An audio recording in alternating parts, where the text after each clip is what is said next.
to the big. But me, your man, Louie T. Welcome to the command post. You know what it is. Post up and take command. I, of course, am your set man, Louie T. Thank you for joining me on the show tonight. We are literally 8 days away from the draft. I was about to say a week because normally this program takes place on Thursdays, but it's a Wednesday night because of the Super Friends stream that will take place tomorrow night. So in case you are not aware, we will have a Super Friends stream tomorrow night here on the LouieTeeNetwork. You know what it is. If you haven't been a part of one of these before, it's an experience unlike any other on YouTube for the best content creators, each representing one team in the NFC East. They're the best at what they do. They're the best to represent their respective teams. And we come together and we talk trash like no other. It's a healthy discussion. It's respectful, but, you know, at the same time, we can't stand each other's teams. So you know how it goes. All bets off, no holds bar. It's a lot of fun, and I enjoy doing it as they do as well. And so we will have that tomorrow night at 9 p.m. So move this show to Wednesday because I think there are some discussions to be had as to the draft. OTA started this week. I don't know if you guys, saw that. I mean, they're not doing anything on the field. This is just essentially a reunion of sorts. It's like a big reunion, getting everybody back together. They haven't seen their teammates because, a lot of these guys after the season is over, they go on vacation. Some of them need to rehab. You have others that just want to get away from the game. And so you may not see a teammate for, 6 months, 4, 5, 6 months at a time. Season's over in January. And now you're coming back together in, what are we in, April? So 3 months. You haven't seen your teammates in 3 months. For some of these guys are really good friends off the field. So they see each other. They're in constant communication.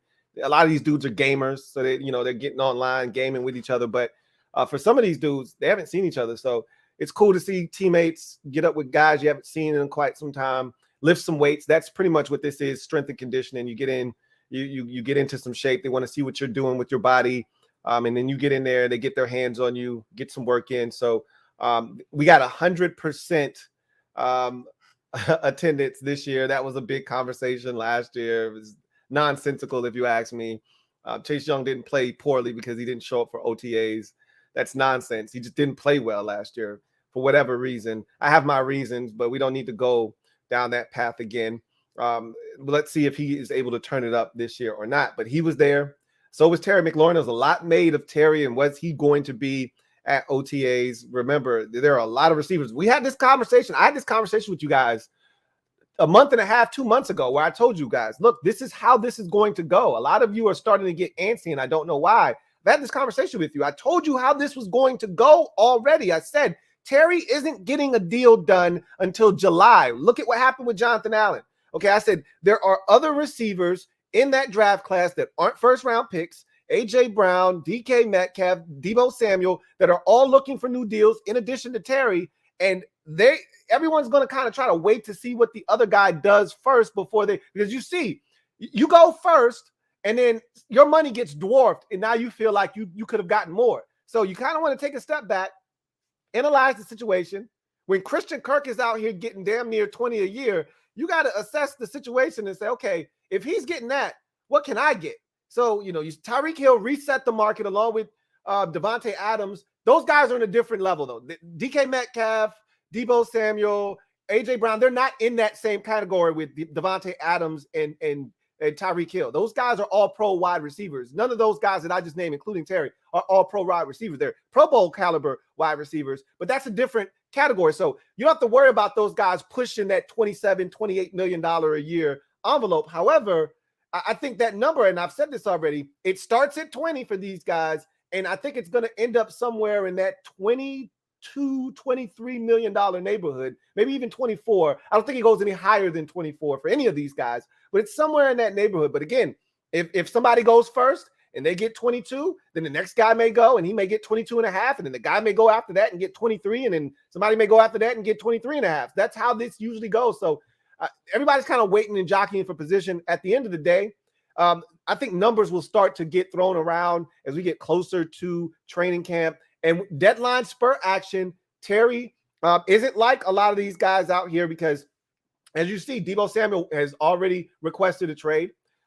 There's a lot of rumors swirling around DK Metcalf in Seattle. I don't think he's going to get traded because if they were going to trade him, the Jets offered number 10 overall. Seattle could have had back-to-back picks in the top 10, 9, and number 10, and they refused. So that tells me that they're looking to hold on to him because if the Jets are offering me number 10 for DK Metcalf, I'm going to take it if I'm planning on moving him. All right, this is the time to take it. They didn't take it, so that means I think they're trying to hold on to him. And then as A.J. Brown is concerned, of all of the receivers, and I think I wouldn't include Terry in this conversation. I think A.J. Brown and Terry, of the 4 receivers I just named, DK Metcalf, Deebo Samuel, A.J. Brown, Terry McLaurin, of those 4 receivers, A.J. Brown and Terry McLaurin, to me, are the 2 locks to go back to their respective teams because the Titans don't have anything at receiver without A.J. Brown. They literally don't have a group that scares anybody. A.J. Brown is their alpha. Without him, they don't function. And here in Washington, it's the same exact thing, but I take it a step further. Terry McLaurin's the face of our franchise. He's one of the faces of our franchise. But I was watching a one-on-one sit-down that Logan Paulson had with Ron Rivera. And they had 2 Washington Commander helmets, the 2 helmets that they have. We have the alternate helmets, which are the black helmets. And then they had the standard helmet that we'll wear with all the rest of our unis, the all burgundy helmet with the W on the side. You know whose helmet they had in that picture in front of Ron and Logan Paulson? They had the all black Terry McLaurin 17 helmet. Like, Terry is that guy for this organization. When they start talking about, this organization and doing it the right way, when you see posters, you see billboards, it's either going to be Jonathan Allen, it's going to be Chase Young, or it's going to be Terry McLaurin. He's one of those pillars of this franchise because of his value, not only on the field, and we already have seen what his value is on the field, but also his value off the field for this organization. There's no way he's going to be allowed to leave. So I'm trying to explain to a lot of you out there who are getting antsy that Terry's going to go. He's not going to be back. Terry wants to be here. And it's evident by him showing up at OTAs. He didn't have to be here. Okay, a lot of these guys are staying away from OTAs. There's a lot of drama around the league right now. Kyler Murray has drama in Arizona. Baker Mayfield has drama in Cleveland. Not that they care anymore. They got Deshaun Watson. They could care less about what Baker Mayfield thinks or wants to do. But that's drama. We don't need any drama. All right, you got the Deebo Samuel drama in San Francisco. We have none of that. Terry was here. We had 100%. Now, when we get to on the field work, Terry's not going to participate in that, and he shouldn't. Okay, shouldn't put your livelihood and your contract at risk when they haven't paid you yet. But he has no issues coming in here and lifting weights and seeing the fellas and doing those things. But when you get on the field and you start working out, he's not participating in any of that. But he can still be on site, which is what he's done. And so he's showing that leadership quality that we know Terry to have. And trust me, when it's all said and done, Terry McLaurin will be here in Washington. Some of the moves that they made this offseason, cutting bait and getting themselves in a position, some of that was done to put themselves in a position to take care of all the things they needed to take care of. One, you got to be able to pay your draft picks. Okay, we got 6 of them. We could have 7 or 8 when it's all said and done, depending on how we maneuver in the draft. But you got to make sure you have money allotted for that. Got to pay these draft picks.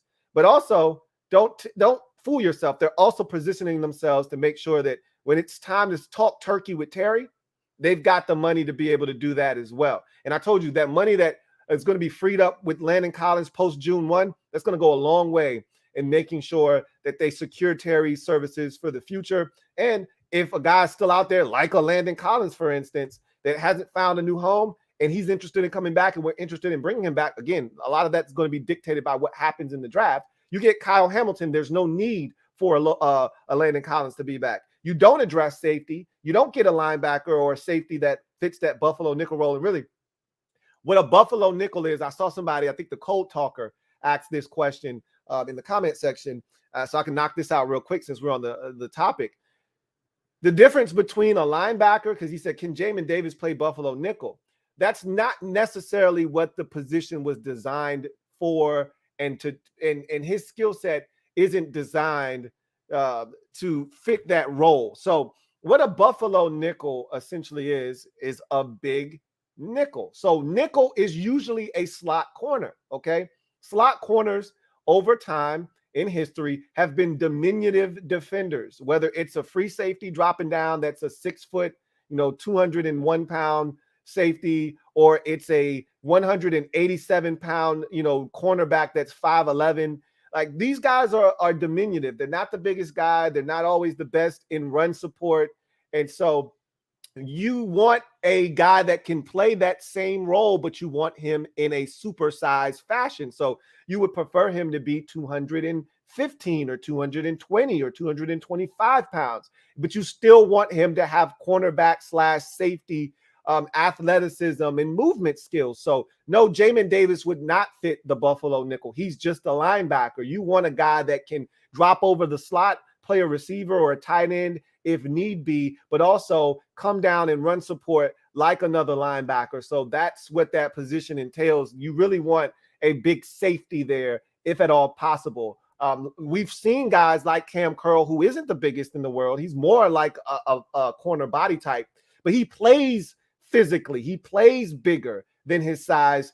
Guys like that can play the Buffalo nickel role. He has played that in the past, which is why I said it's not a big deal if we don't do anything at safety from a draft standpoint, because they've got a guy that can play the Buffalo nickel role in Cam Curl. He's done it before. He did it his entire rookie season.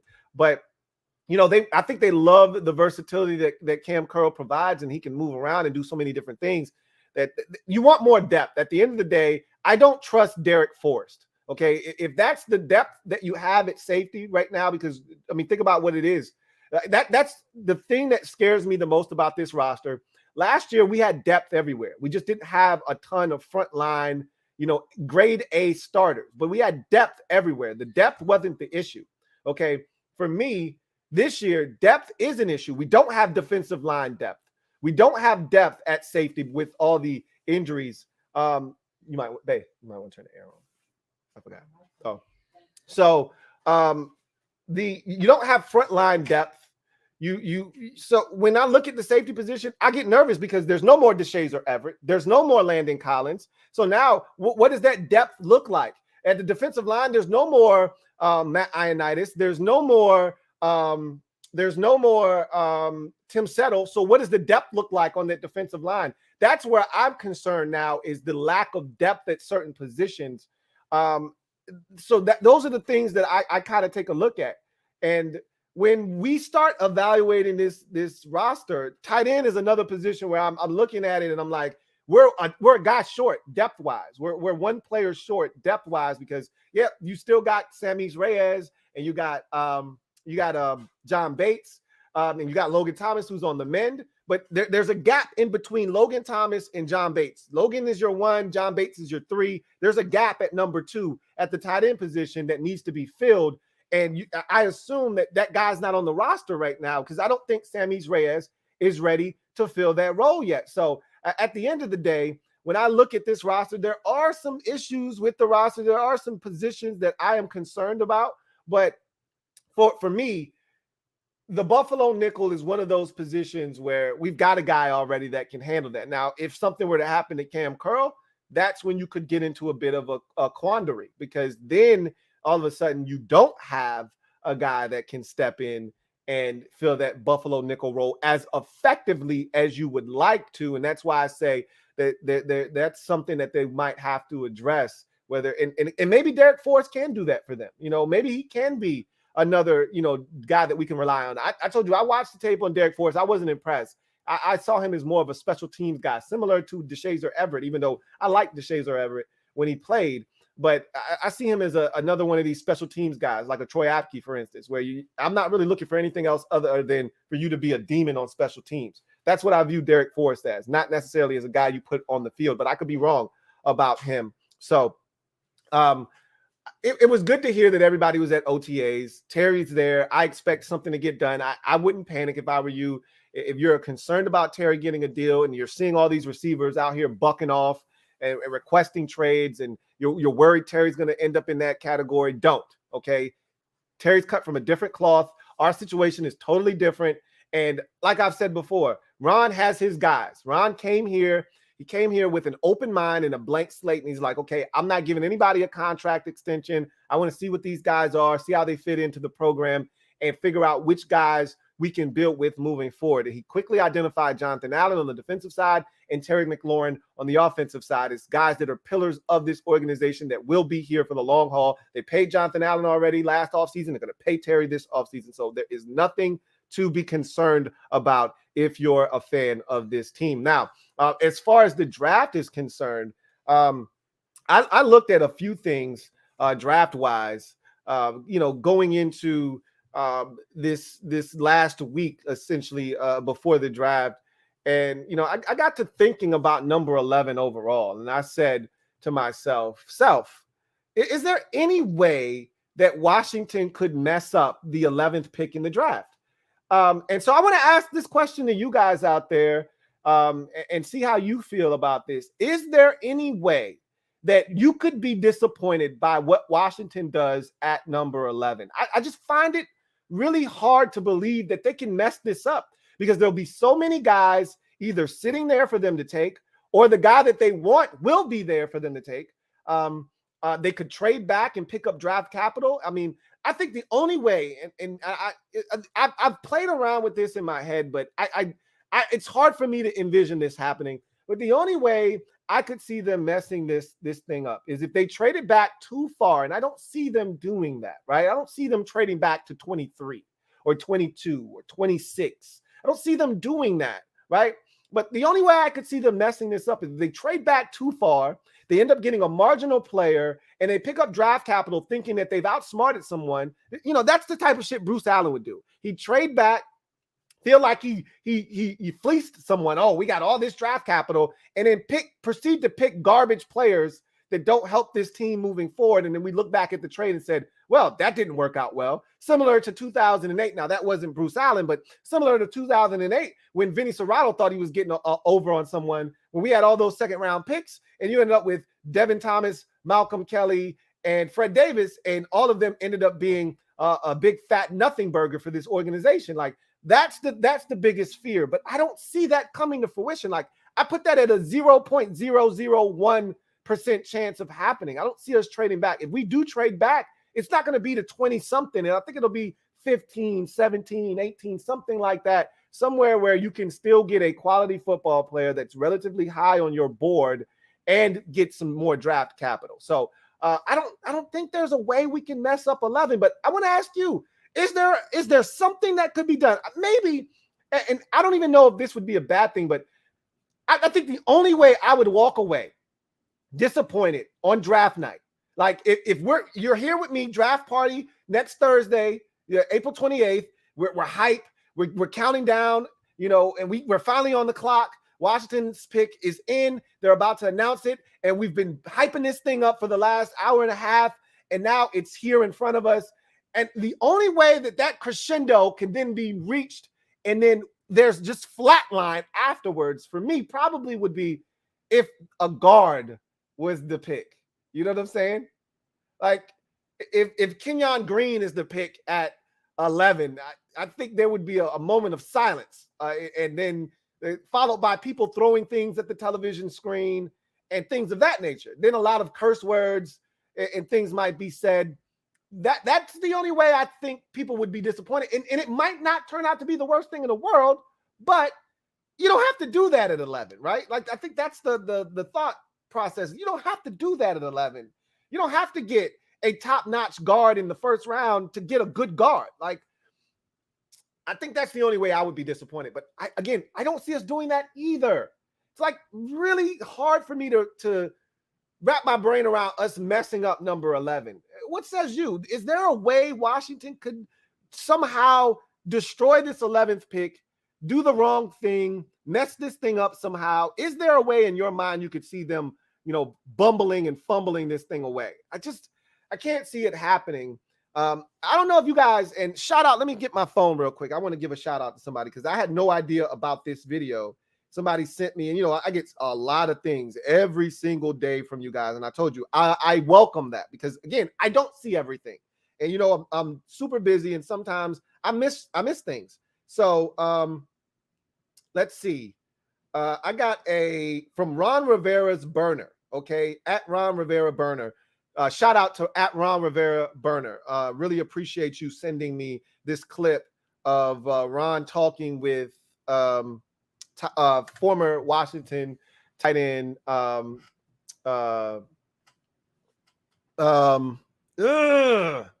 is his damn name? Logan Paulson. So that was an informative interview. It kind of gave us a lot of insight. If you haven't watched it, it's on the Washington Commanders YouTube page. Go check it out. It's 16 minutes long. It's 15 minutes, 58 seconds. So if you've got 15 minutes to spare, I think it's a good watch. It's Ron having a one-on-one sit down with Logan Paulson talking about the draft process, all the way back to the Senior Bowl, working your way up to the 30-day visits, or the 30 visits of the prospects that you have. Today was the last day for those visits, by the way, so you won't hear about any more visits. But apparently, Washington has an off-site visit with Trayvon Walker, who you saw my mock draft. If you haven't watched my mock draft, you need to go ahead and take a look at that. Washington's mock draft, I'll be doing a Washington mock draft.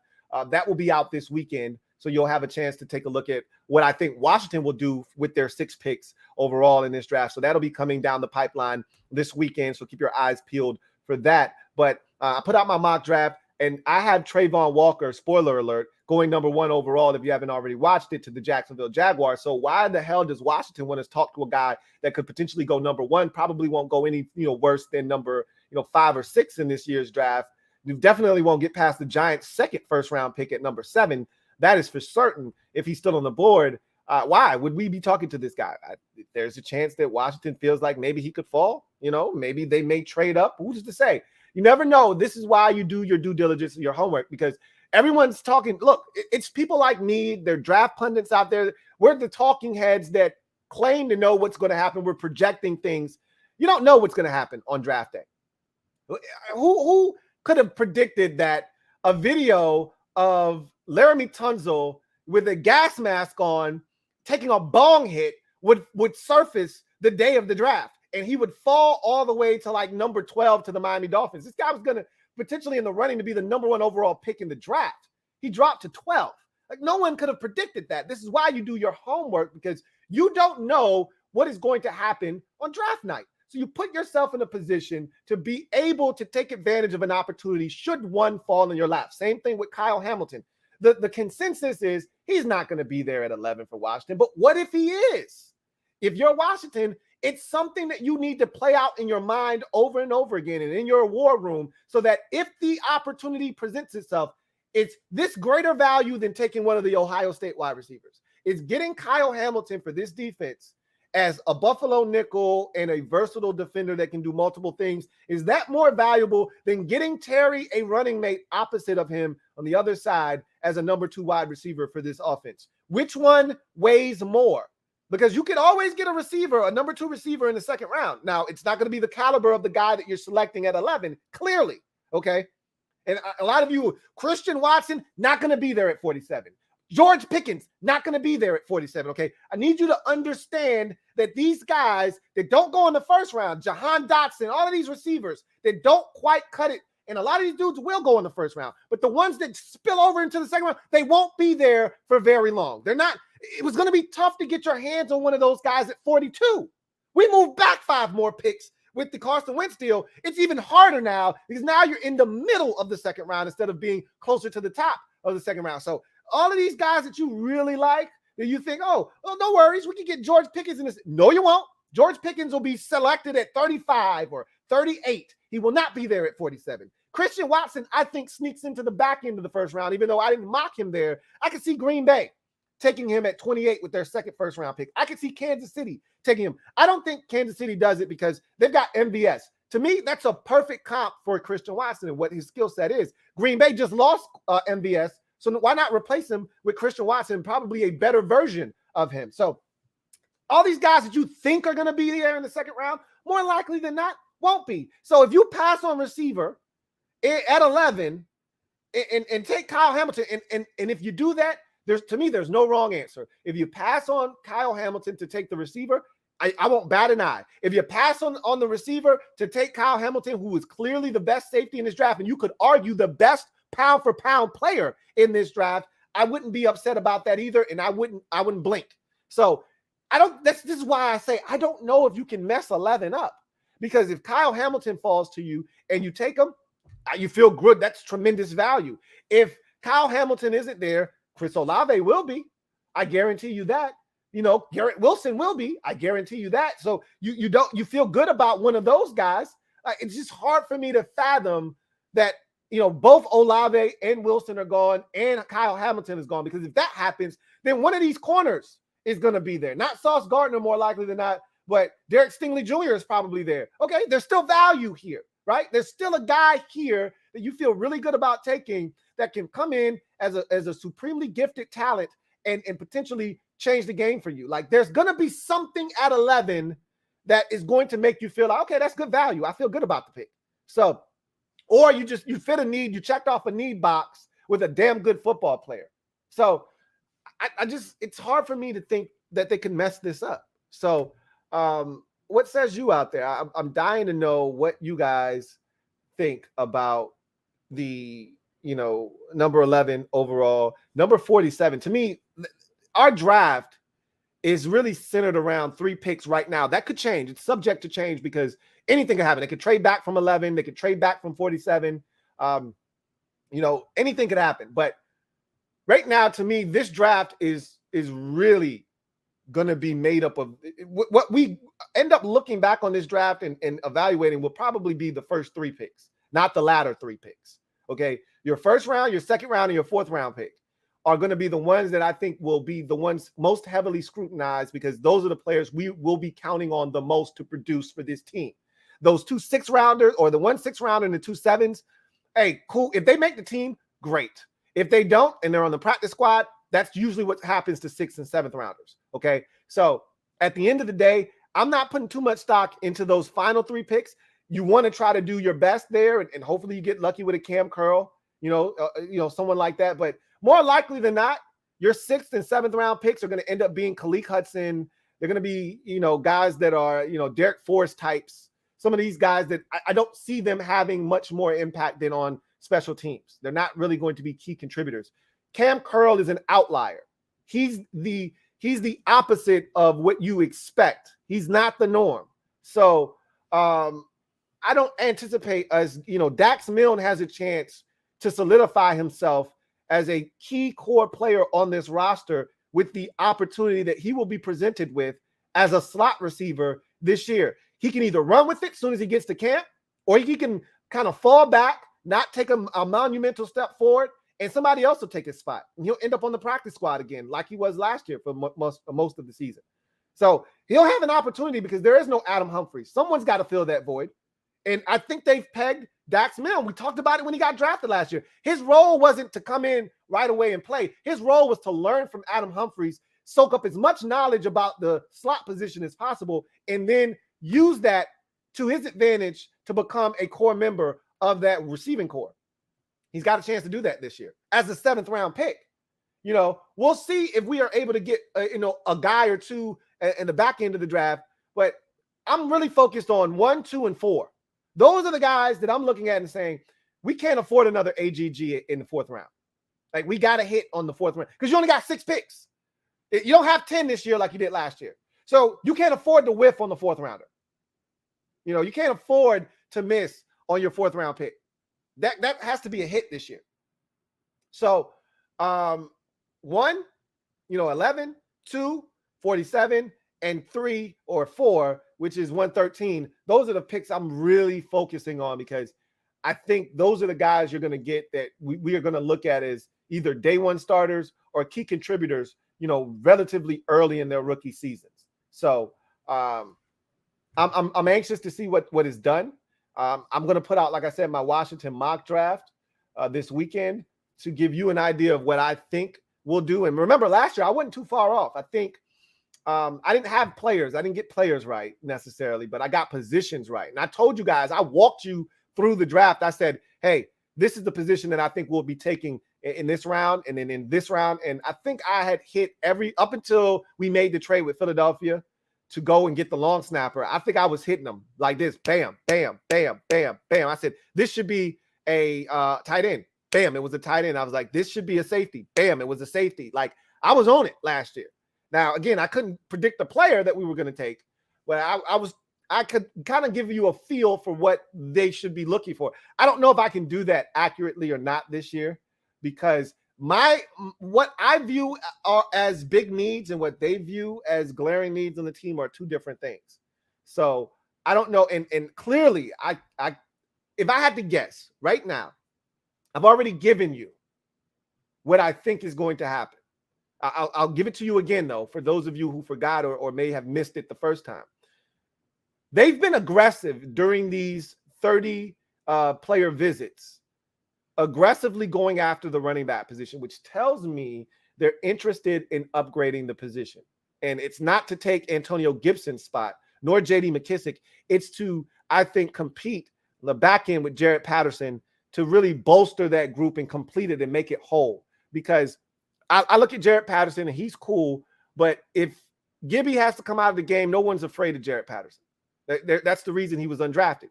See, he's a quality football player, fights, tries hard, love the energy and enthusiasm he plays the game with, but no one's afraid of Jaret Patterson, right? So I think they're looking to get a guy that can be a 3-down back, in the event that Antonio Gibson has something go wrong or he's putting the ball on the carpet again, something, is amiss there. You got another guy that you can insert without moving J.D. McKissic's roll around, keeping him as that change of pace back that comes in and catches it out of the backfield. So I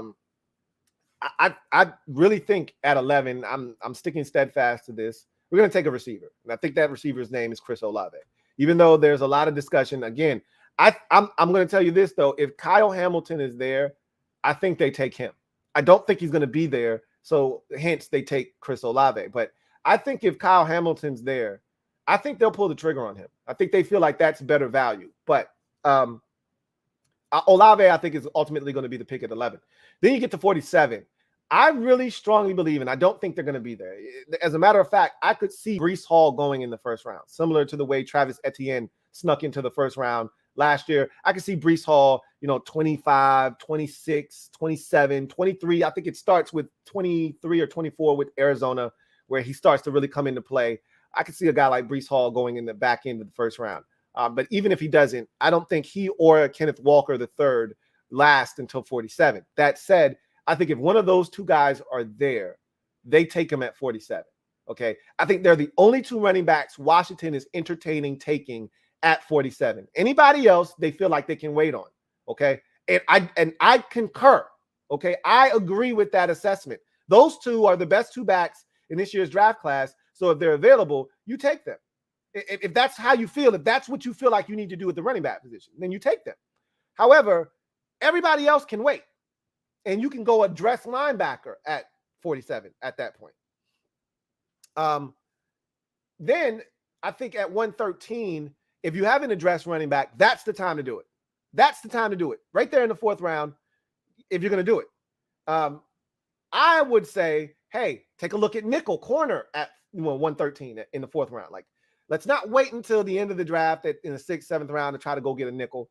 Let's see if we can't find one here, the start of day 3 right here in the 4th round. Get that out of the way, and then you can play around with all the positions you want, running back, DN, just find the best value, back into the draft, knock yourself out.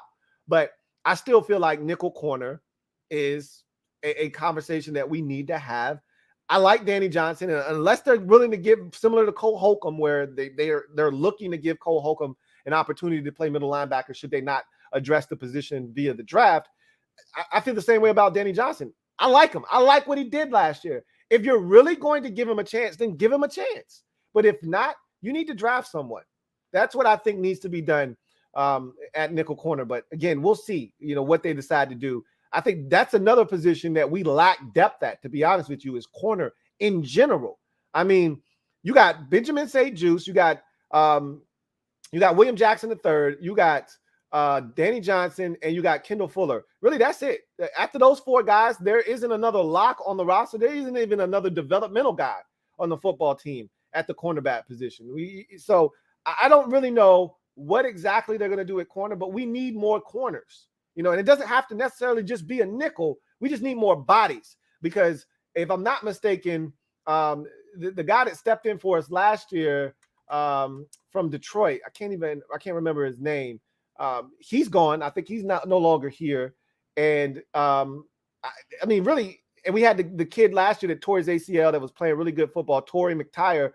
He's not under contract right now. So like we don't have a ton of depth at corner, you know, and that's my biggest issue right now is the lack of depth at specific positions, and you know, looking to shore up some things, because you gotta know that you're not going to stay 100% healthy throughout the course of an NFL season. Some teams stay healthier than others, but at the end of the day, you've got to know that health is going to be a concern. And we, speaking of health, we finally got ourselves a new head athletic trainer. That's good news.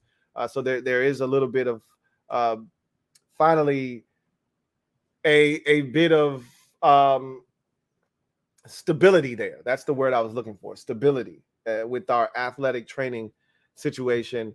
He's a veteran. Generally, they like to put guys that have done it, you know, for a very long time. And this is a guy that they said, you know, went all the way back to the Super Bowl days with Joe Gibbs, you know, so clearly this guy has experience. So he'll come in, head up the athletic training and this, you know, things of that nature, the medical side of things. And hopefully we'll be able to put that to rest. But at the end of the day,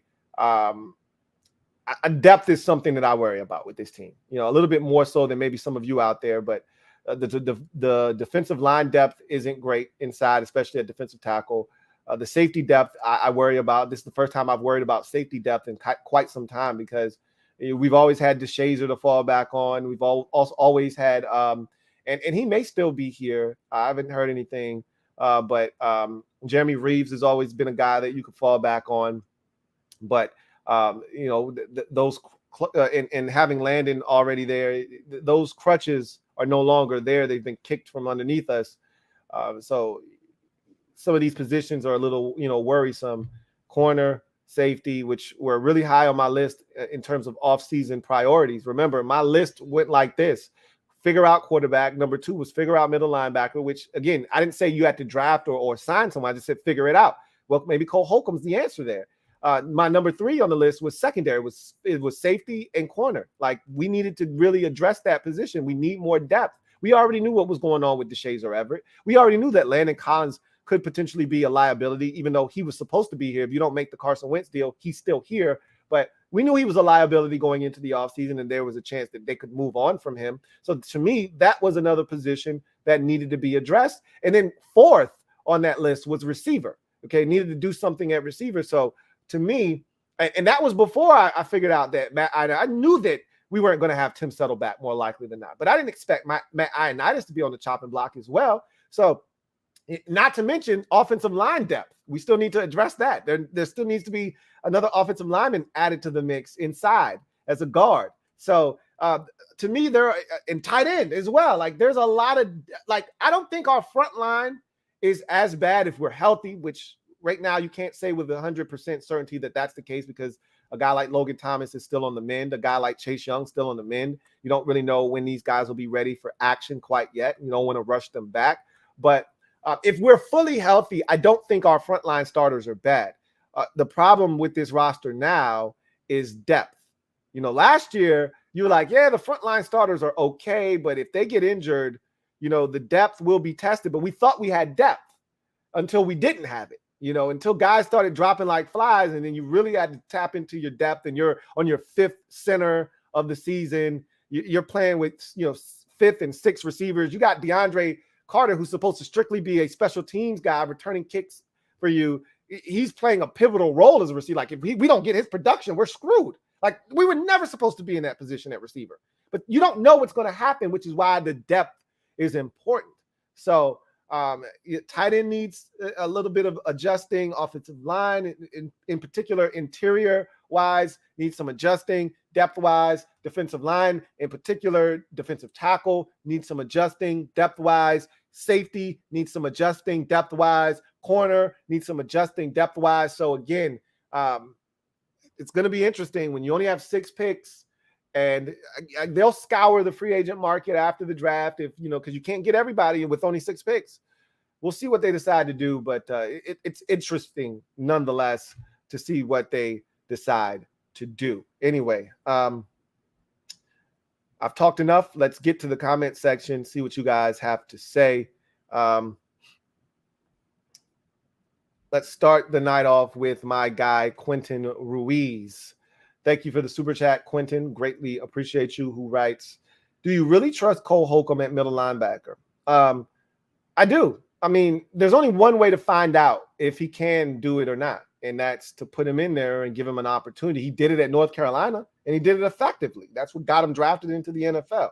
Now, the NFL is totally different than playing in the ACC, but I think he's fully capable of playing middle linebacker. Similar to the way I felt about Taylor Heinicke last year. I want to see it. You know, I mean, maybe he isn't, you know, what, you know, they are looking for a middle linebacker, and they know that he's capable of playing it, but at what level? That's the question. Only one way to find out is to give him reps. You can't really tell by yo-yoing him in and out of that role. Give him a chance to play it and see what he does. And if you're not satisfied with it, because we can't address everything this year. And linebacker, let's be honest with one another. Middle linebacker may be one of those things that has to get pushed back, and we have to address it at a later date and time. You know, because you can't. You got 6 picks, man. Quarterback was that important that you had to sacrifice a lot to make sure that was taken care of. That's what they did, and I don't blame them for doing that. We'll see how it turns out, and if it backfires or if it was a great move that ultimately benefits this organization and this team for years to come. But it needed to be done. Whatever had to be done, it needed to be done. We were tired of doing this quarterback song and dance. And maybe we'll be back in the quarterback market again next year. But for the time being, we're out of that. And now we can just focus on other positions. And so you look at, you know, middle linebacker, and I don't think you're in a position right now necessarily, especially if you go Kyle Hamilton, safety, Notre Dame at 11. There's no need to take a linebacker at this point, because now you have to take a receiver at 47. That's not optional. If you do not take a receiver, then we have a problem at 47. You don't want to wait until the 4th round and you get into that AGG territory. You know, now you get into that territory where you're taking leftovers and scraps and you're hoping that you hit it big, but you got your fingers crossed. It could easily roll, you know, come up snake eyes and you strike out again. So I think when we look at the draft overall, linebacker may be something that you just say, you know what, we just go. And Ron put that out there for a reason. That Ron, you know, I've said this before, I'll say it again. Ron's a smart dude. In everything he does is strategically done. He doesn't say or do anything off the cuff. Okay. He says and does everything very measured, because he's trying to deliver a message. Whether you get it or not is up to you. But him telling us and then having Martin Mayhew kind of relay the same message so that they're showing a unified front about Cole Holcomb, them putting that out there, that wasn't by happenstance. This whole offseason, we haven't heard one thing about Cole Holcomb playing middle linebacker. I told you guys when I went over the exit interviews, I said, Cole Holcomb is literally begging them to give him a chance to play middle linebacker, to be the Mike, to have the green dot and control the defense. He's begging them for the opportunity. They didn't acknowledge it. Not on their exit interviews, heading into the offseason, not during their combine conversations, nothing. And then all of a sudden, post-combine into the owners' meetings, all of a sudden, Ron and Martin Mayhew are both talking about Cole Holcomb being an option at linebacker. That's not by coincidence. They looked at the roster, they looked at the draft, they looked at only having 6 selections, and they said, you know what? We may not be able to address linebacker in the draft.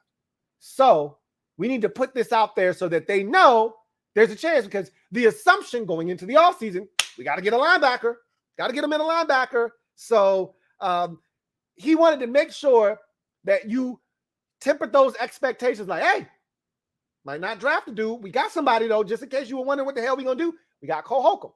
No need to panic. No need to worry. We got a guy. Some of y'all are not buying it, and that's fine. It's okay to be skeptical.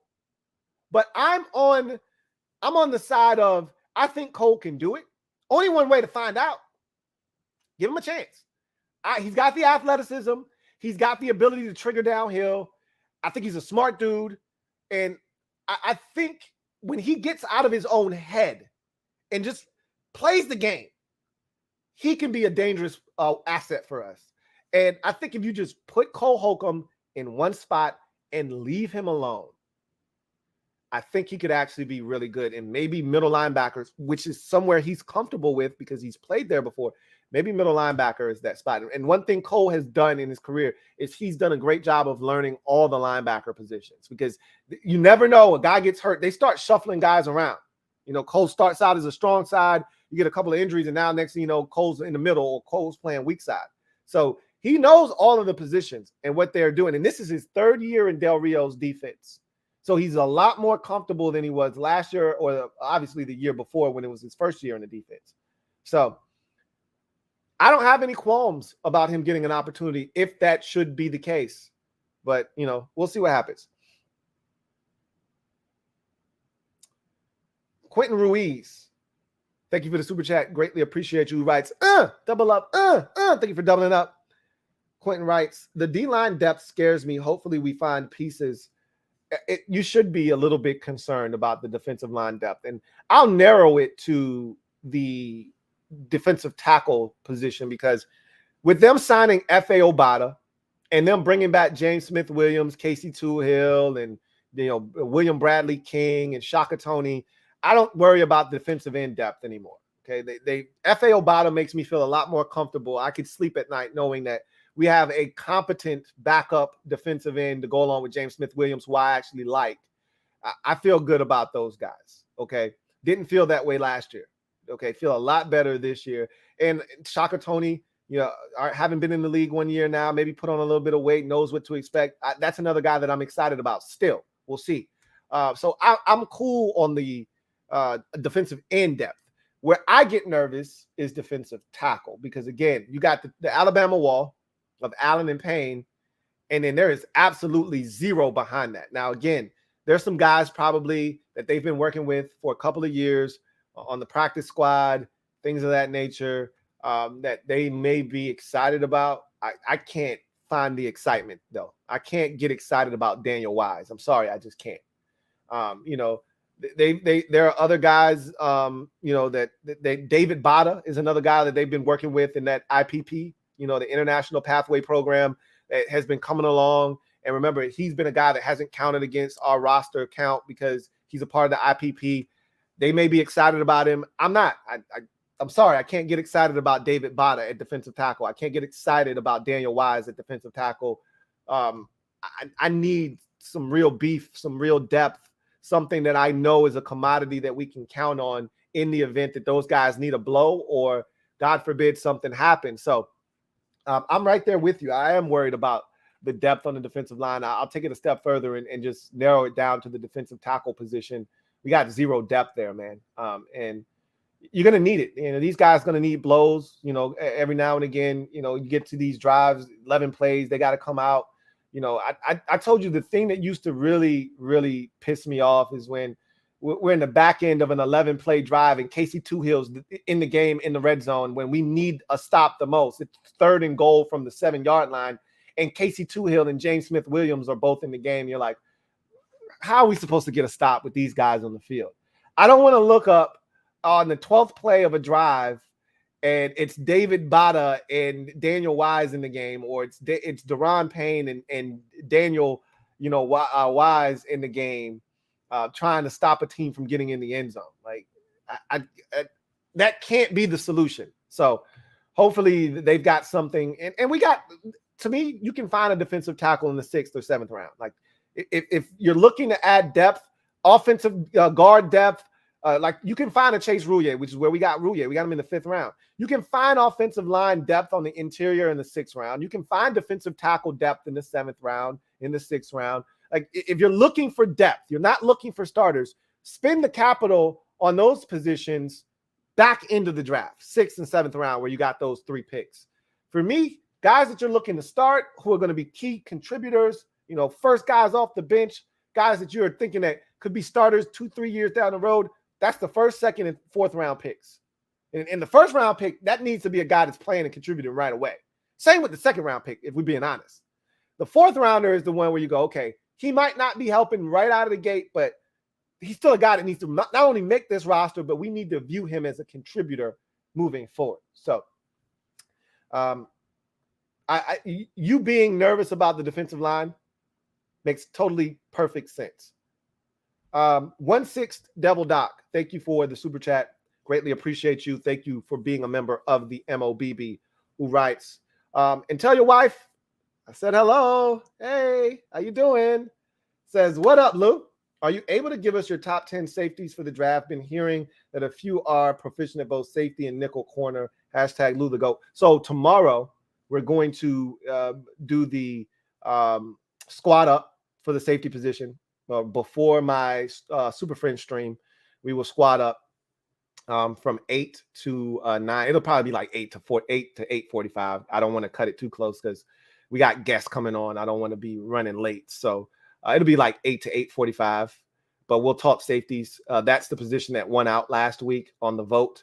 So that's what we'll do. So I'll give you my top 7 safeties in the draft tomorrow. So stay tuned for that. We'll talk draft and the safeties with the mob tomorrow. Kev John, thank you for the super sticker, and thank you for being a member of the MOBB. Greatly appreciate you. My guy, Kev John, thank you once again for the super sticker. Benjamin Bellamy, thank you for the super chat. Greatly appreciate you. I don't see any comments from you. I'm assuming that you meant to comment but didn't. Whatever the case may be, if I see one of your comments, I'll just read it. I really do appreciate you, Benjamin. Thank you for the super chat. Metaphor, thank you for the super chat. Greatly appreciate you. Thank you for being a member of the MOBB, who writes, McLaurin about to get himself a McLaren. Get your money, T. He's going to get his bread. Trust me when I tell you, Terry's going to absolutely get his bread. It's going to be fresh and hot out of the oven, you know, and he deserves it.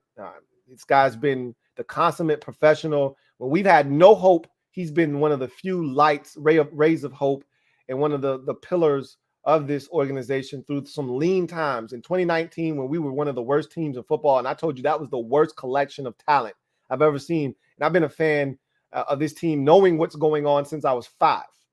And I've been through some lean years, you know, after Joe Gibbs 1.0, it was some lean years with Norv Turner and, you know, some years in there where we just were flat out garbage. Nothing compared to 2019. We were awful, man. I mean, we went like a stretch of a month where we didn't even score a single touchdown. Like, we were terrible in 2019. Terry was the one beacon of light in that rookie season in 2019. So he got us through some lean times, man. And he deserves to be paid for sure. Been through, you know, 87 quarterbacks in just 4 years or 3 years now. He deserves to be paid. Robert Parrish, thank you for the super chat. Greatly appreciate you. Robert writes, hey, Lou, Ramon been hiding out lately. Maybe he's studying draft prospects. I mean, so that was back before I started getting my hair braided up. And Ramon would be like rolling dolo, you know.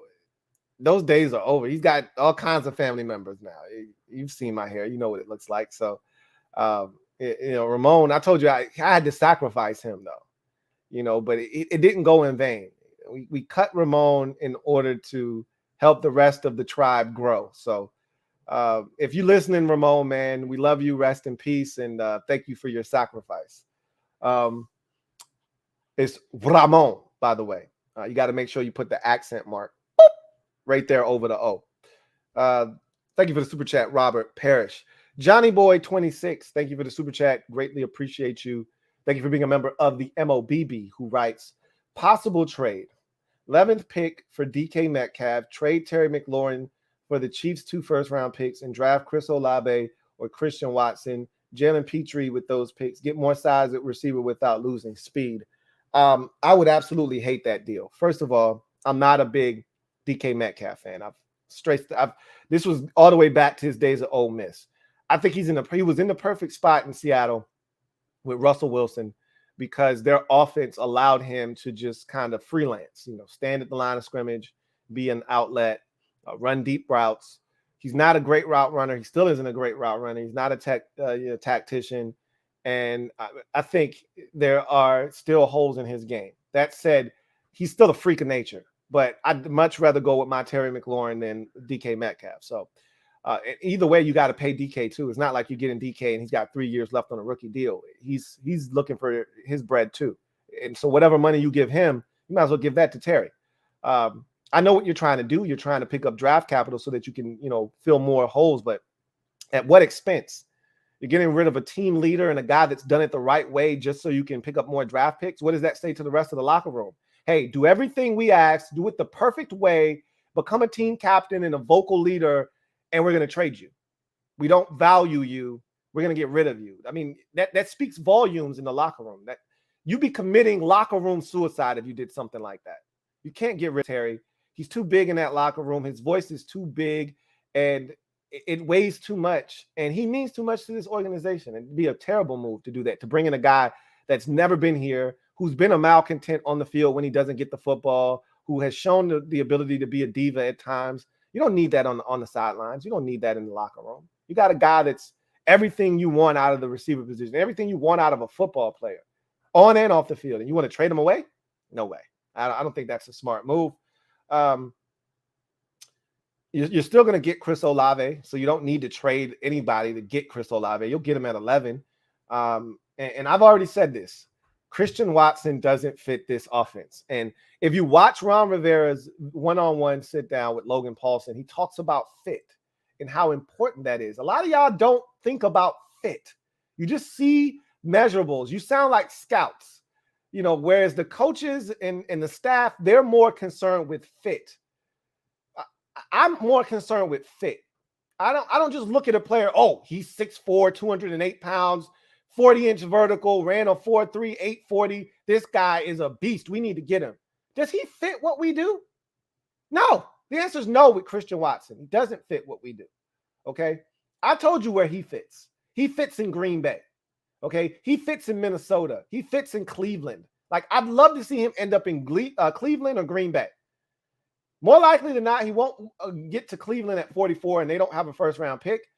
Green Bay is a very logical destination for him. I tried to find a way to get him into Green Bay on my mock draft, but it didn't make sense. Not for how I had everything falling and the board falling, but I could see a scenario in which the board falls a different way and Green Bay doesn't take a receiver with their first pick, but rather their second one at 28, and that's where Christian Watson would come into play. So at the end of the day, I look at the group of receivers that we have with Terry and Curtis Samuel. Never, ever trust a man with 2 first names, and De'Ami Brown and, Dax Milne and Cam Sims. And I don't see them, moving on from Terry, who's clearly the leader of that group, to go get a guy that he's been good, but you don't know what you're getting. You don't know what you're getting in the locker room. You don't know what you're getting off the field. You don't know what kind of a guy you're getting, even though I don't think DK Metcalf's a bad dude. You don't know what you're getting. You know what you're getting in Terry. So I couldn't disagree with that possible trade anymore. But I love Jalen Petrie. I've talked about that already. I think that guy has Buffalo. He's like the perfect Buffalo nickel for this team. He'd be a steal at 47. I can't envision him being around at 47. He's one of those, to me, in the draft every year, safety is at its greatest value in the second round. That's when you see some of the best safeties taken. A great example, there wasn't a single safety taken in the draft in the first round in 2020. I thought Xavier McKinney, at bare minimum, should have been a first-round pick. He wasn't. But all the safeties went off the board in the first round of that draft in the second round. And it was Xavier McKinney. It was Antoine Winfield Jr. That's where the value is to me in the draft just about every year at the safety position is in the second round. So as far as I'm concerned, I think, in that 2020 draft, I think Xavier McKinney might have been last year's draft in 2021. I think it was 2020. You had that draft with Jeremy Chin, second round pick. The kid that New England took, can't think of his name, but second round pick. So you see it all the time with these safeties that they're second rounders, and I think that's what the value is. And I think a guy like Jalen Petrie is going to, I think a guy like Jalen Petrie is going to be gone by the time we get on the board at 47. But he'd be the perfect selection for this team. You know, tough nickel defender, can play over the slot, but just as easily drop down as a blitzer, come down and run support, plays the game with physical, reckless abandon, but yet can cover. I mean, he screams Buffalo nickel. But again, somebody else is going to see the value in his versatility, and they're going to take him well before 47, I believe. But we'll see what happens. JP, thank you for the super chat. Greatly appreciate you. My guy John Perez writes, good evening, Commander Lou. Good evening, JP. Says, 2 questions. Would Terry go to the front office and ask them to draft Olave, and would you trade up into the top 5 for Stroud in 2023? So obviously the latter portion of your question all is dependent upon what Carson Wentz does in 2022. I mean, if Wentz is outstanding and leads this team to the playoffs, there's no conversation of drafting a quarterback next year. So clearly that is dependent upon what happens in the upcoming season. But obviously, if Wentz is a disaster or he's just mediocre, then that question does resurface. And do you say trade into the top 5? I think C.J. Stroud is your number 1 pick next year. That's just a hunch right now. But right now, there's 2 quarterbacks with a third possibly brewing, and maybe 2 or 3 others that we're not even thinking about right now. But we keep talking about next year's draft class of quarterbacks.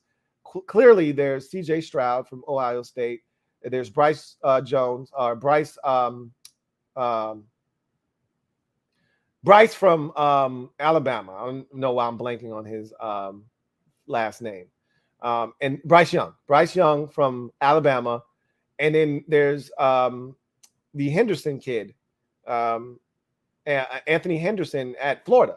So these are all guys that could easily find themselves as top 10 picks. Clearly, the first 2 I think they're going to be 1-2 next year. In what order? Don't ask me. It's all about preference. But those guys are going to be 1-2 in the draft next year, the quarterback position. And then I could see Anthony Henderson entering his name into that discussion as a potential, Trey Lance type of athlete, playing the quarterback position, could be a top 5 pick and clearly and enter his name into the discussion as being the 3rd quarterback taken in that draft class. So at the end of the day, we don't know what's going to happen with Carson Wentz. You should be rooting. We should all be rooting. I can't tell you what to root for.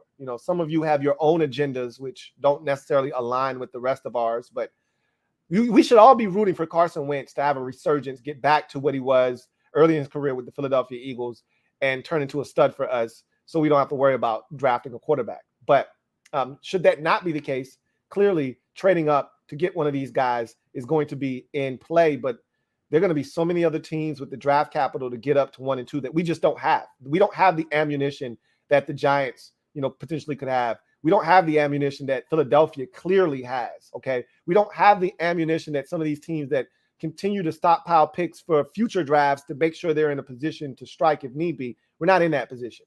We don't even have potentially a 2 next year if Wentz plays, 75% of the snaps. We don't even have a 2 next year to offer up. So it's going to be hard for us to, be able to outbid some of these teams that have copious amounts of draft capital, multiple first-round picks, things of that nature. But with that said, I'm hoping for Carson Wentz playing well that we don't have to worry about that. As far as the other portion of your question, Terry going to the front office, I don't think that's Terry's style. I think, though, if, Terry feels strongly about Olave, he could definitely say, hey, I don't know if you guys are thinking about taking Olave or not, but I'm just telling you, he's just like me. He's a hard worker, consummate professional. He's going to give you everything he's got. You don't have to worry about him off the field. On the field, he's just as good as he is off. I'm pretty sure Terry would volunteer that information. And I'll take it a step further. It's not Terry's job to go to the front office and tell them, like, we've all heard the Clinton Portis story about Sean Taylor versus Kellen Winslow Jr., where Joe Gibbs wanted a tight end for his offense when he first got back to Washington. And in his first draft, he was going to take Kellen Winslow. And we already had Clinton Portis. So that was going to be his second draft, actually, because they got here and the first thing that they did was they traded for, no, it was the first draft because he traded for Clinton Portis. And Clinton Portis came into their office and said, look, I heard you guys are thinking about drafting Kellen Winslow. And they were like, yeah, we're pretty excited about that. And he's like, and look, I play with both of these dudes. You need offense. Don't draft Kellen Winslow. Draft Sean Taylor. They were like, but he's a safety. He's like, you need a tight end? Draft Sean Taylor, or you need offense, draft Sean Taylor. He'll get you the ball back. You need defense, draft Sean Taylor. But there's no way, like, trust me, you want Sean Taylor. And of course, he was right. It's not Terry's job to go to the front office and do that, though, and politic for Olave. It's the front office's job to go to Terry and say, hey, what do you know about Chris Olave? You guys played together. What's your relationship with him? What was he like when you were there? And is this a guy that we should feel comfortable spending the 11th pick on? That's how they should address that. It's not Terry's job to go up to them and try to play GM. It's their job to go to Terry and say, hey, what can you tell us about this kid? We just want to get a little bit more background information on him to make sure we're making the right decision. So, yeah, I think that's how that should go. But, if Terry wants to throw in his 2 cents, yeah, by all means. I don't think they'll turn it down. I think they'll be more than happy with whatever input Terry gives them. Rob, thank you for the super chat. Greatly appreciate you. Thank you for being a member of the MOBB. My guy, Rob, writes. Rob says, I'm rooting for Wentz because it's key to the success of the team. But if the Watson deal got done sooner, do you think they would have gone the Baker route? It's possible. I think that there were several options that would have come available had things transpired a bit sooner. Obviously the Baker Mayfield situation, the Matt Ryan situation. I don't know if you want to go that veteran of a quarterback, but we were desperate, man. And who knows? We might have gone to Matt Ryan. And Matt Ryan said he didn't want to play anywhere else but Indy. So maybe he wouldn't have wanted to come here. Nobody seems to want to come here. So I don't know if Matt Ryan would have wanted to come to Washington or not. But, Baker, I think, would have been remember, we had that conversation earlier in the offseason when we thought he might have been available. And the Browns shut that down then because they weren't in the Deshaun Watson sweepstakes at the time. But clearly, that situation and that narrative changed quickly and he became available. I do think they would have gone after Baker Mayfield before they went after Carson Wentz because I think the asking price, I don't know if I can say it wouldn't have been as steep, because the Carson Wentz asking price wasn't even steep. It's just I felt like we gave up one extra pick that we didn't need to give up. That pick next year, I didn't think needed to be given up. But it is what it is. I think the Browns might have been asking for a second at bare minimum for Baker Mayfield. Probably want a first back in return for him, but because they spent the number 1 overall pick on him. I don't know if we would have been willing to give them what they were asking for, but I do think they would have been very interested in Baker Mayfield, probably before Carson Wentz. So we'll see what happens with Carson Wentz. And like you said, I'm rooting for him to be successful as well. Colton Wheeler, thank you for the super chat. Greatly appreciate you. My guy, Colton Wheeler, thank you for being a member of the MOBB who writes, hey, Lou. What's up, Colton? He says, I just got done watching your mocks 1 and 2 videos, and I want to know if you think we would really trade back 4 spots with the division rival just for a third, giving me nightmares about passing on Hamilton for peanuts. So I do think they would trade back. If Philadelphia picked up the phone, called them for number 11. Now, again, with Hamilton being on the board, things get a little dicey. And in my mock draft, Hamilton, in fact, was available at number 11. So that does get factored into that decision-making process. But do you know how vital a third-round pick is when you don't have one? It's one thing if you got a third-round pick and you're like, yeah, I need a little bit more than that. You don't have a third-round pick. Do you know how important a third-rounder would be for us this year? It bridges the gap between that second-round pick and that fourth. Like, because there's so much white noise, like just a blank space between the second round and the fourth round, there's nothing there for us in the third. You got to make some interesting decisions if you're Washington, because if you have a third round pick, then you can tell yourself, I don't have to take this position right now. I can get it in the third round. But if you don't take it in the second, there is no third round. By the time you come back around in the fourth round, that position is all dried up, or the guys that you covet aren't there anymore. And I think a great example of that would be like safety, for instance. I think, and to me, receiver too, because we sit here, we talk about all the depth at receiver. Everybody's going to go get theirs. Like, they're not going to sit around and say, oh, there's depth, we'll just push it back. No. I'm going to go get mine, because if it's so much depth that you speak of, well, let me go pick mine off and shorten that depth a little bit. I'm not going to wait and push that pick back and keep talking about, oh, I can get a receiver later.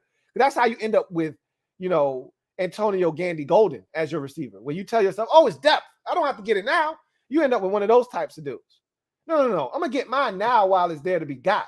So I think if you don't get receiver in the first two rounds, because you could tell yourself, hey, if I don't get a receiver in the second round, I can still get one in the third round, and you still could, and still feel good about that receiver.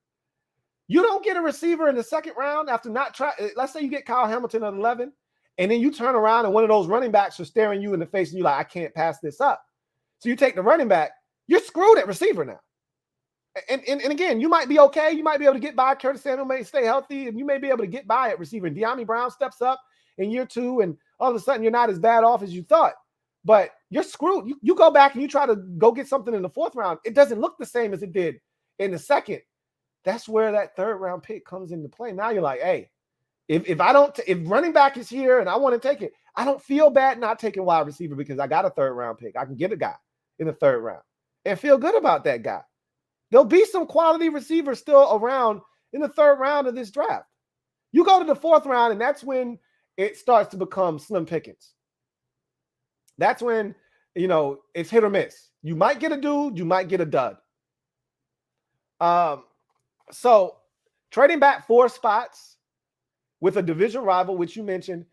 Look, last year, Dallas and Philadelphia made a trade. I've already talked about this. The draft makes bedfellows out of sworn enemies, okay? Don't nobody give a shit what logo is on the side of your helmet come draft day. I don't really want to give you the opportunity to draft a franchise quarterback. Like, that's where I draw the line. I'm not giving you a chance, because that's the one position that could allow you to kick my ass for the next 12 years. You want to come up and get a defensive tackle? Yeah, he might be dominant. He might kick our ass, but I'll allow you to come up and get a defensive tackle. If that's what you're coming up here to get, you're not coming up here to get a game changer like a quarterback. Yeah, no, I do business with you, because I need that third round pick. It's mutually beneficial for both of us. You get your guy, I get my third round pick. Everybody wins. But a third round pick, when you don't have one, isn't considered peanuts to me, Colton. It's considered a big effing deal. If we had a third rounder and you're just adding another one, I don't know if I want to allow you to come up and get your guy. I don't know if it means as much to me. I don't have a third round pick. So getting one would be huge. So I disagree with that assessment. And just because they're a division rival, that doesn't mean anything. Like I said, Philadelphia and Dallas traded with each other. Don't forget, we traded with Philadelphia last year. How do you think we got all those picks at the back end of our draft? How do you think we got Cam Cheeseman? How do you think we got 3 7th-round picks? We got all of those because we traded with Philadelphia. That's why we don't have a 5th-round pick this year. Philadelphia has our 5th-round pick because we traded to them in last year's deal. So we've done deals with Philadelphia in the past. Don't think we'd hesitate to do it with them again. If they called and they wanted Jordan Davis or they wanted Kyle Hamilton, I could see Washington doing something to move back. If they're really fixated on Chris Olave, I could see them trading back. If they're not worried that Olave would go in those 4 picks, and you think about the teams, Minnesota is 12. Who is 13? The Texans are 13. He could go there. There's a possibility you trade back. You miss out on your guy. But Texans are 13. And who is 14? I don't quite remember who's 14. But I could see them feeling like, hey, I think we can trade back, still get Olave at 15. which they should be able to, theoretically speaking. But we'll see. We'll see what happens. The bottom line is don't allow the fact that they're a division rival to cloud your judgment. If they're willing to give you a 3rd-round pick for you to just move back 4 spots, you take that. You take that. And that's good value. That's good draft value. Some of y'all are thinking, that's not enough? Trade back with the Eagles? That's plenty. A 3rd-round pick is plenty to move back 4 spots. It's not like we're moving back 12 spots. It's not like we're moving out of the 1st round altogether. We're moving back 4 spots. That's the going rate. You get a 3rd-round pick, you get something in. Now, the rate changes depending on what you're coming up for. If you're coming up for a quarterback, I can fleece you. You're desperate. You need this quarterback. You want this quarterback. I know that, and I can use that leverage to my advantage. If you're coming up for a defensive tackle, I can't fleece you. You really want this guy. Clearly, you're calling me, but the Eagles could clearly just say, nah, we're good. No, we're not giving you a 2. We're not giving you a 3 this year and a 4 next year. No, we're not doing that. Just take the 3, or we'll just sit at 15 and take whatever falls to us. So I think it's a good move, but we'll see. Not everybody has to share the same opinion as I do. That's why I said that's why this is a beautiful thing that we have, because we don't always agree. But as my guy, as my guy Burgundy Fly Guy used to say, we don't always agree, but the mission here is free. We don't always agree, but we can always chop it up, man. We're family. At the end of the day, we're not always going to agree, but that's what makes it special. Thank you for the super chat, Colton Wheeler. Rob, thank you for the super chat. Greatly appreciate you. Double up. Thank you for doubling up, Rob, who writes, Jalen Petrie in the 2nd, a possibility ? Yes, very much so. He will be a 2nd-round pick. He will not go in the 1st round. However, I think he's going to go early 2nd round. I could be wrong, and he could be there. I would, just like I said with Kyle Hamilton in the 1st round at 11, I'd love for him to be on the board when our pick is available at 47, and just to see what our thought process is, to see if we're interested or not, to see if I'm right about what kind of a fit he would be in this defense. I'd love to see Jalen Petrie be available, because I know what they covet in a Buffalo nickel. I've watched the guys they've put in that position. I see what they're looking for, and he checks off every single box. So and it's a position of need, so you'd be killing 2 birds with 1 stone. But I just think he's too talented of a football player to exist at 47. I think someone else is going, because today, in today's NFL, versatility is key, especially defensively. With so many teams putting 4 receivers on the field, or these athletically gifted tight ends that are chess pieces, and really putting stress on defenses by spreading you out, you need defenders that are versatile enough to where they can drop over the slot or move out wide. They take a tight end, they send him in motion, and he's now flexed out all the way out wide. You need a guy that's not uncomfortable out there playing man-to-man. You need a guy that, if that tight end comes in tight and he now has to come in tight, isn't going to be afraid to get his nose dirty and mix it up in the run game. Or you could even say, bro, I need you to blitz off this corner right here and get in the backfield and get this running back down for a 2-yard loss. Run to the quarterback. In the process of chasing after the quarterback, if he hands it to the running back, get him down for a 2-yard loss. Jalen Petrie is that dude. So I just, like I said, in today's NFL, where these safeties are becoming more and more athletically gifted, and really they're being asked to do so much more than they were in the past because of the way the game's evolving. Daxton Hill, Jalen Petrie, guys like that, to me are invaluable. And I don't know again, I still think safety is one of those positions that teams want, but they're not willing to spend high draft capital on unless they view you as a significant game changer. I still could see neither one of those guys going in the 1st. I think Daxton Hill may sneak into the 1st, but I could easily see a situation where both of those guys are early second round picks. So we'll see what happens. King of the North, thank you for the super chat. Greatly appreciate you. Thank you for being a member of the MOBB. My guy, King of the North, writes, if we draft a D lineman in the first, I'd be upset. Also, drafting a big wide receiver specifically to be a good fit with Wentz, because I don't know if Wentz is going to pan out. Great point. Trying to I'm not opposed to putting pieces around Carson Wentz to help him succeed or to put him in the best position to succeed. But to your point, to go out of your way to go get guys that fit Carson Wentz's skill set when you don't know if he's anything more than a one-year rental would be foolish. And I know exactly what you're talking about. You're talking about a guy like Drake London. That's another guy that I would be disappointed with. I wouldn't be raging if we drafted Drake London. I wouldn't be like, oh my God, like how I felt when we drafted Daron Payne, when I was pissed off. I wouldn't be in that kind of an ornery mood. But I wouldn't be excited about it. But I wouldn't be, distraught about it either, because the guy he's not lacking for talent. He's just not my cup of tea. So that's another guy that I wouldn't really want us to take at 11. But if we did, okay, I could get on board with it.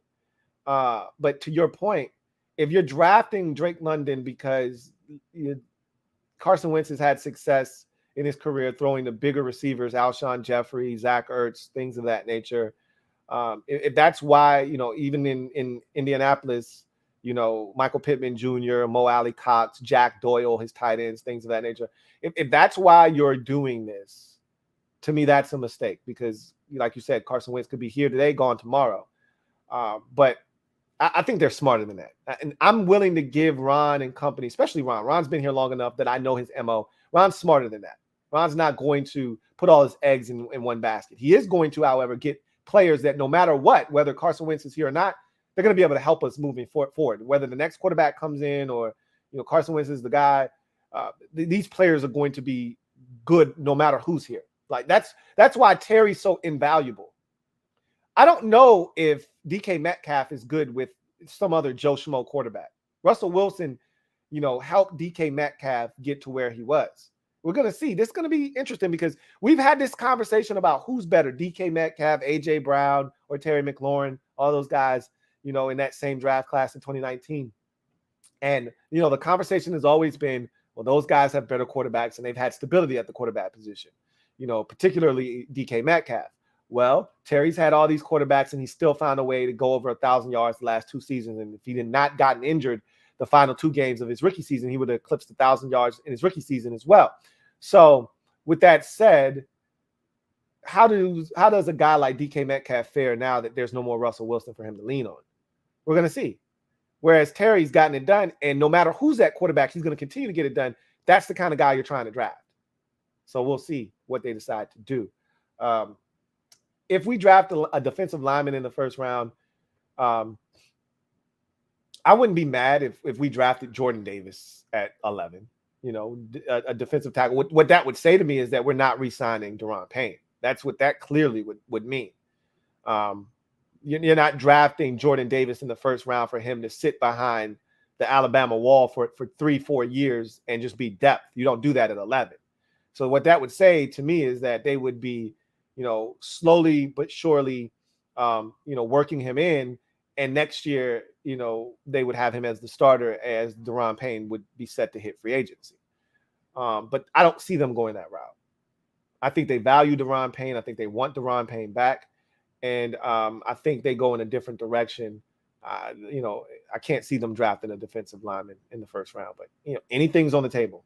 If you watch the interview with Ron, let me throw this out there too, with Logan Paulson, he was talking about fit and watching tape and what they look at when they're watching tape. And, it's crazy because a lot of the things that I look at and a lot of the things that I take into consideration, like, I don't want to watch you playing against Southern Charlotte State.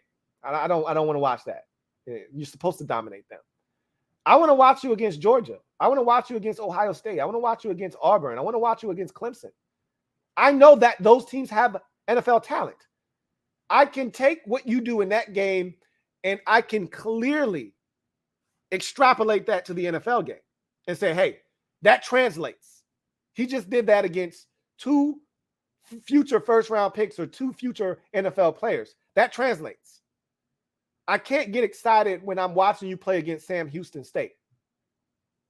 You're supposed to dominate them. So Ron's like, if they're playing against Georgia, I want to see it. Sign me up. Me too. That's kind of what I'm looking for, right? You playing against Auburn, I want to see it. Iron sharpens iron. I want to see you against the best. What do you do? Because that's what you're going to be facing in the NFL. You're not going to be facing. That's the thing about college football is you might see an NFL caliber corner as a receiver every 4 or 5 weeks. Unless you play in the SEC. Then you might be staring against, one of those dudes every other week or so. But you play in the ACC, you play, in the Big Ten, you might not see a future first-round pick or a future NFL corner, but every 4th week you play. Of course, you got some out-of-conference games mixed in there too. Some teams you're going to beat up on to get healthy and, get your confidence up. But I want to see what you do when you play the big boys. And when he was talking about Ohio State, brought up the Ohio State boys, and he said, hint, hint. Like Ron's telling you, bro, we taking a receiver at 11, and it's going to be one of these Ohio State boys. And then they showed the clip. You think they did this on accident? They showed the clip of Chris Olave playing against Clemson and making a catch over the middle of the football field, taking a shot and getting up and pointing first down. Like, do you think this is an accident? Do you think the media team with the Commanders, did that on accident and that was a coincidence? It's not by happenstance. And Ron didn't say hint, hint, just because. Anyway, I'm with you, King of the North. I agree with that statement wholeheartedly. I wouldn't be terribly disappointed in a defensive lineman at 11 like you might be, but I wouldn't be jumping off the walls excited about it either. John Perez, thank you for the super chat. Greatly appreciate you. My guy, JP, double up. Thank you for doubling up. My guy, JP writes, only way Washington would mess up 11 for me is either they draft an O-lineman unless Evan Neal is there and he's not going to be there, or if Philly trades up for Olave. Now, in my mock draft, he was there. But you're right. He's probably more likely than not going to be there, but we'll see what happens. Even an Evan Neal, to me, doesn't make a ton of sense. Like there's certain positions where if you've got your fix, if you've got a full allotment of that already, you don't need to do that in the first round. There are not many positions. Like you can never have enough edge rushers. So despite having Chase Young, Montez Sweat, if they took an elite edge rusher in the first round, I wouldn't be upset about it because you can never have enough. Because you can put those guys on the field at the same time. You can put 3 edge rushers. Like we make it seem like it's a crime. Jack Del Rio makes it seem like it's a crime to put your best pass rushers all on the field at the same time. But or overload a side with 2 pass rushers. They act like it's illegal that you can't do that, but it's allowed. I see teams do it all the time. I wouldn't be opposed to that. I wouldn't be opposed to drafting another corner. If Derek Stingley Jr. is there and you don't love what else is there, Olave went, Garrett went, and Kyle Hamilton are all gone in the top of 10 picks, and you're there and Derek Stingley's available, because that means Derek Stingley's available if that scenario plays itself out. Derek Stingley or someone else that has no business being there is there. Take them. You can never have enough corners, right? But you can have enough quarterbacks. You got a starting quarterback that's damn good. You don't need another one, right? Especially if he's a young guy. You can have enough tackles. You got 2 starting tackles. You don't need another starting tackle. That's a waste of a pick. So Evan Neal wouldn't move them. Like last year when we had Charles Leno Jr. on a 1-year deal, then Evan Neal would make perfectly good sense, because you could say, hey, we're literally going to have Evan Neal here for a year. If we can work him in, cool. He could gradually take over the left tackle spot from Charles Leno throughout the course of the year. If Leno's playing lights out, Evan Neal doesn't have to play. He can learn, and then he'll play next year. You really don't want to do that with the 11th pick overall. You want that guy playing, but he's not going to be here next year. Leno's not going to be here next year. That would be the thought process. Leno just signed a 3-year deal. He's not going anywhere. And we just drafted Sam Cosmi last year. He's not going anywhere either. So drafting Evan Neal, I mean, you could plug him inside, but he's a tackle. And why would you want to waste a tackle inside at guard and spend a pick to do so? Yeah, that wouldn't make a ton of sense to me. So, I I don't think them drafting an offensive lineman is the way to go. I told you that would be the one scenario where I would look and say, I wish you didn't do that. If they took an interior offensive lineman at 11, which I don't think they're going to do. But if they did do that, that would be one of those situations, one of the few where I would go, really? You took a guard? Seriously? At 11 with all the options available to you, you took a guard? We're not hurting that bad, and signing Andrew Norwell pretty much ensured that we wouldn't do anything stupid. I remember last year being nervous that we were going to do something stupid like take Elijah Vera Tucker. And then when we went out and were able to, secure the services of, a few players, I was like, okay, we're not going to do anything dumb. When we traded for Eric Flowers, I said, okay, we're not going to do anything stupid now. That put me at ease. Trading for Eric Flowers prior to the draft made sure that a guy like Elijah Vera Tucker, he stayed off of our radar. Now, he wasn't even available. The Jets traded up and took him at like 14, but still, I was nervous because I said that's the type of shit we would do at 17 last year. So I think Andrew Norwell signing here stops us from doing anything rash like taking a guard at 11, similar to the way last year trading for Flowers stopped us from taking a guard or even considering taking a guard at 17. So he says, unless Evan Neal is there, and he says he's not going to be there, or if Philly trades up for Olave. I don't see Philly trading up for Olave. If he falls to them at 16, then or 15, excuse me, then I could see them taking him there. I can't see them trading up for Olave. I don't know if there's value in trading up for him, to be honest. He's one of those guys that you just let fall to you. Now, if they were to trade up for Garrett Wilson or, a guy that is perceived to have more upside, I'm going to be honest with you. Garrett Wilson has more upside than Chris Olave. Chris Olave is the safer pick. There's no boom or bust with Chris Olave. You're getting a Pro Bowl type wide receiver if you draft Chris Olave. You could get an all-pro receiver if you draft Garrett Wilson, but you could also get a guy that turns out to be a marginal receiver at best in Garrett Wilson. But the ceiling's way higher. Olave, he won't fail in this league. Trust me, he won't fail. So I think that's the difference between the two. So we'll see what happens. At the end of the day, I don't see Philadelphia trading up to get a receiver. With all the receivers that are in this draft class, unless there's one in particular that you're fixated on, if you're Philadelphia, that you just have to have, I don't see them trading up. With all the receivers that are in this draft, hell, you could just sit back and watch Jameson Williams fall down the board and say, you know what? This is tremendous value. We'll take him. Like, you don't have to do anything rash as far as trading up is concerned in this draft. I think you can wait, see how the board falls, and then just take a guy. You got 2 first-round picks if you're the Eagles, so there's no need to do anything crazy in terms of receiver. Now, if you peg another position, Kyle Hamilton or Jordan Davis at defensive tackle or something along those lines, or, a guy like that, knock yourself out if you're the Eagles. Go for it. AfroCat 2136, stand up. You in the building officially as the newest member of the MOBB. So happy to have you along for the ride, AfroCat 2136. Mob, you know what to do. Open your arms wide. Show AfroCat 2136 much, much love. Really, truly do appreciate you, AfroCat 2136. Welcome aboard to the squad. AfroCat 2136. Thank you for the super chat. Greatly appreciate you. And once again, thank you for becoming a member of the MOBB, who writes, had to join, keep grinding, homie. I really, truly do appreciate you. Thank you so much for the support, and look forward to chopping it up with you as we have already in the future, but now as a member of the mod, look forward to chopping it up with you in the future as well. Let's see. King of the North. Thank you for this. Thank you for the super chat. Greatly appreciate you. King of the North. Double up. Thank you for doubling up. Who writes, I can't believe I'm saying this after Bryce Young disaster. the Bryce Young disaster, but I'd be okay if we drafted Jameson Williams at 11.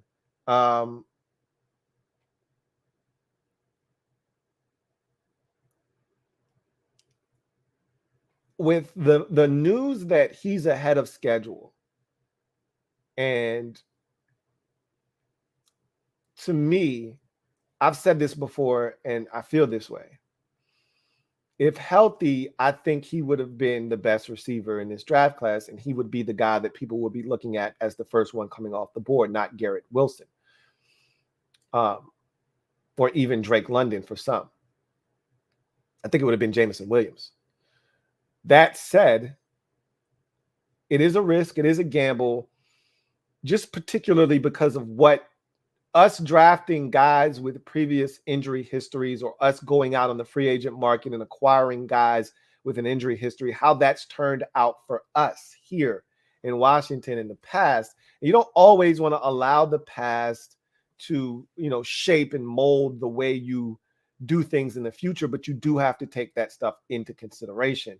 Some of those moves made in the past had nothing to do with this regime. So as far as I'm concerned, and probably as far as they're concerned, they don't care about those. But, there have been some things that have transpired on their watch as far as guys that have come here and not been able to perform. And like I said, Curtis Samuel was an outlier. His career, he had been relatively healthy. This is the first time in his career that he had missed a season like the one he had last year. Like that was not something that was common for him. That was an anomaly.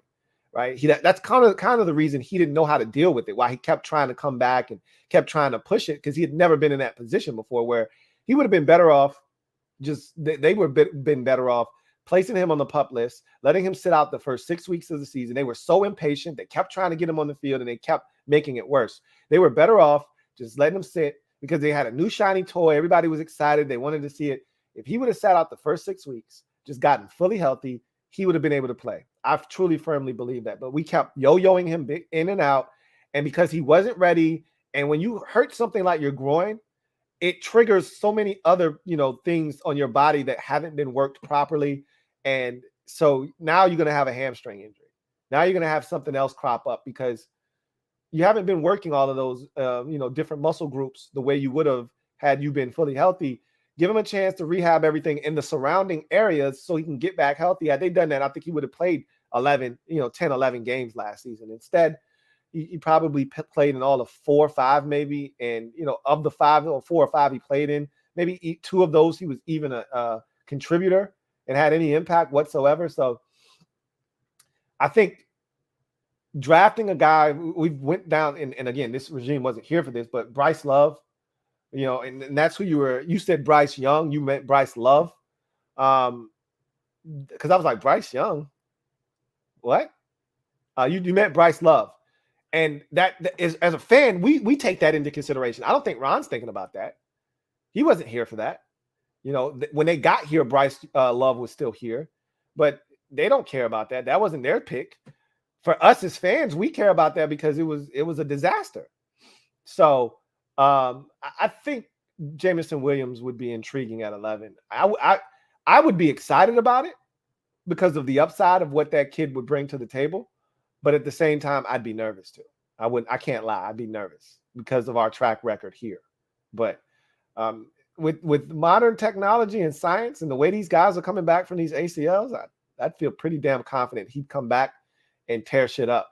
And I'd love it to be in a burgundy and gold uniform. But there's something to be said about taking the sure thing. We feel like we've got a number one. Look, there's nothing wrong with having a 1A, 1B as your receivers that are 2 number ones. That's really the best, most ideal situation to have. But we got a dog. Terry's a dog. We need to compliment that dog so that he's not getting ganged up, because he can take one dog one-on-one. The problem is he's getting ganged up on. And there's 2 and 3 dogs beating up on our one guy. We need him to have some help. So that's all I'm really looking to draft is help. Olave would provide that in a major way. But I may add, in a major way. I'd be okay with it too, though. King of the North. I'm right there with you once again. Thank you for the super chat and doubling up. Got another super chat. This one is from Chris Devers, my guy CD. It's been a while, CD Pops. Says, pumped for Super Friends. Hashtag Cowboys 6-0 division champs. Yeah, I mean, there's nothing I can say. You guys ran, essentially a Boston on the entire division, swept us up good on the division. I got nothing but respect for you. What you did in the division, but as per usual, you choked it away in the postseason in classic epic Cowboys fashion. But yeah, I can't wait for it tomorrow either. Bart Scott, can't wait, and I look forward to you being there, chopping it up in the comment section as well. Good to hear from you, CD, as always. Got a super chat here from Metaphor. My guy, Metaphor. Thank you for the super chat. Greatly appreciate you. Double up. Thank you for doubling up, Metaphor. Who writes, hey, Lou, hypothetical. If both Ohio State receivers are gone too at number 10, he says, but we got Hamilton and Jamison Williams available. Who we taking? I think if the receivers are gone, I think they take Kyle Hamilton. I told you, I don't care if both Ohio State receivers are available and Hamilton's available. I think they go with Hamilton. I think they value him in this draft as a top tier talent. Ron said in the interview with Logan Paulson that if you see a guy and he's like a generational talent, even if you don't need that position, you take him. He said that's what happened with Luke Kuechly. Like, we looked at Luke Kuechly and we was like, this guy is ridiculous. We got to have him. And they took him, and look what he turned into. And so that was his example. I think they view Kyle Hamilton in a similar light. Like, this guy's amazing. And if people are going to, turn on him because he didn't have a big, a fast 40 time, the guy plays fast on tape. You can see it. If you're scared away by a 4.5, 6 or whatever it was, 4.59, 4.56, by all means, be our guest. We'll take him. So I think they view him as one of those, needle moving talents that they just can't pass up on. So if he's available, I think they take him, even if the Ohio State, both of them are available. If Hamilton's available, I think they take him. That said, if both Ohio State receivers are gone, I think that the decision becomes that much clearer for them. It's definitely Hamilton. It's less of a decision if you ask me. I think the real decision comes with those guys being available in addition to Hamilton. I can't see a scenario, though, where all three of those guys are all available. I could see a situation where two of them, Olave, to me, there's no way Olave should go in the top 10. So I just assume he's going to be there at 11. I think they do too, which is why they're so confident they're going to get their guy. Because there's no reason for him to be gone by the time. Now, all it takes is one. The Jets could fall in love with him and take him at 10 instead of taking. We saw it already happen where, 2 years ago with Alabama receivers, we just assumed Jerry Jeudy's going to be the first Alabama receiver taken out of that group of Alabama receivers. And it ended up being Henry Ruggs third. So beauty's in the eye of the beholder. All it takes is one team to say, you know what? We really value what Olave brings to the table. We'll take him instead of Garrett Wilson, but I can't imagine that happening where both of those guys are gone or Olave goes first.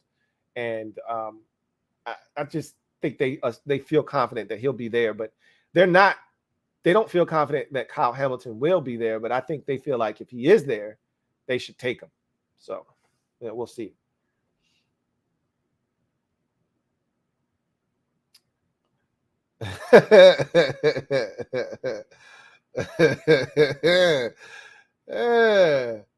I see some mingling going on in the comment section. King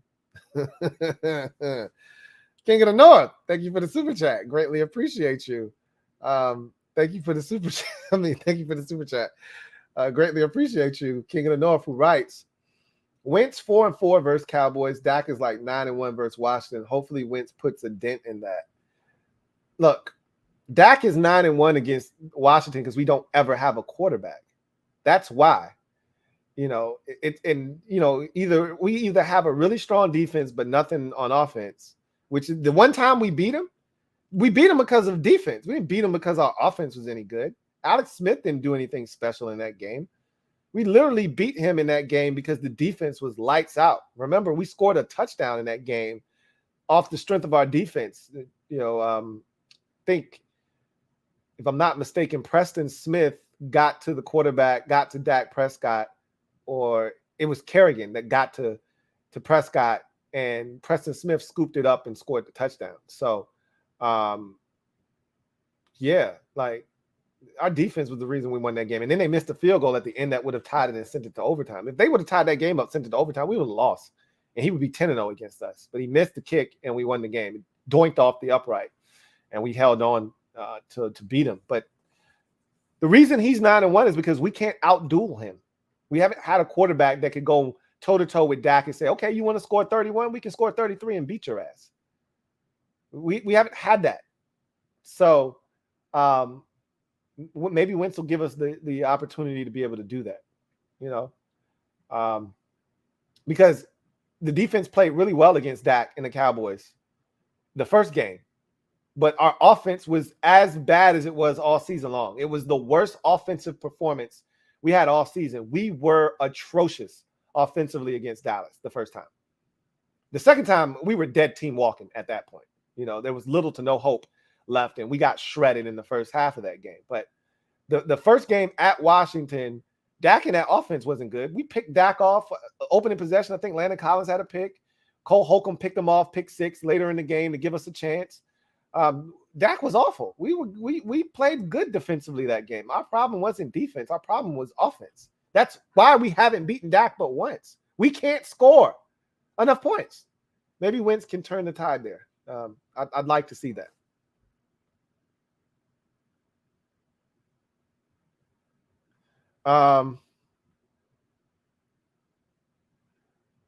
Let's see.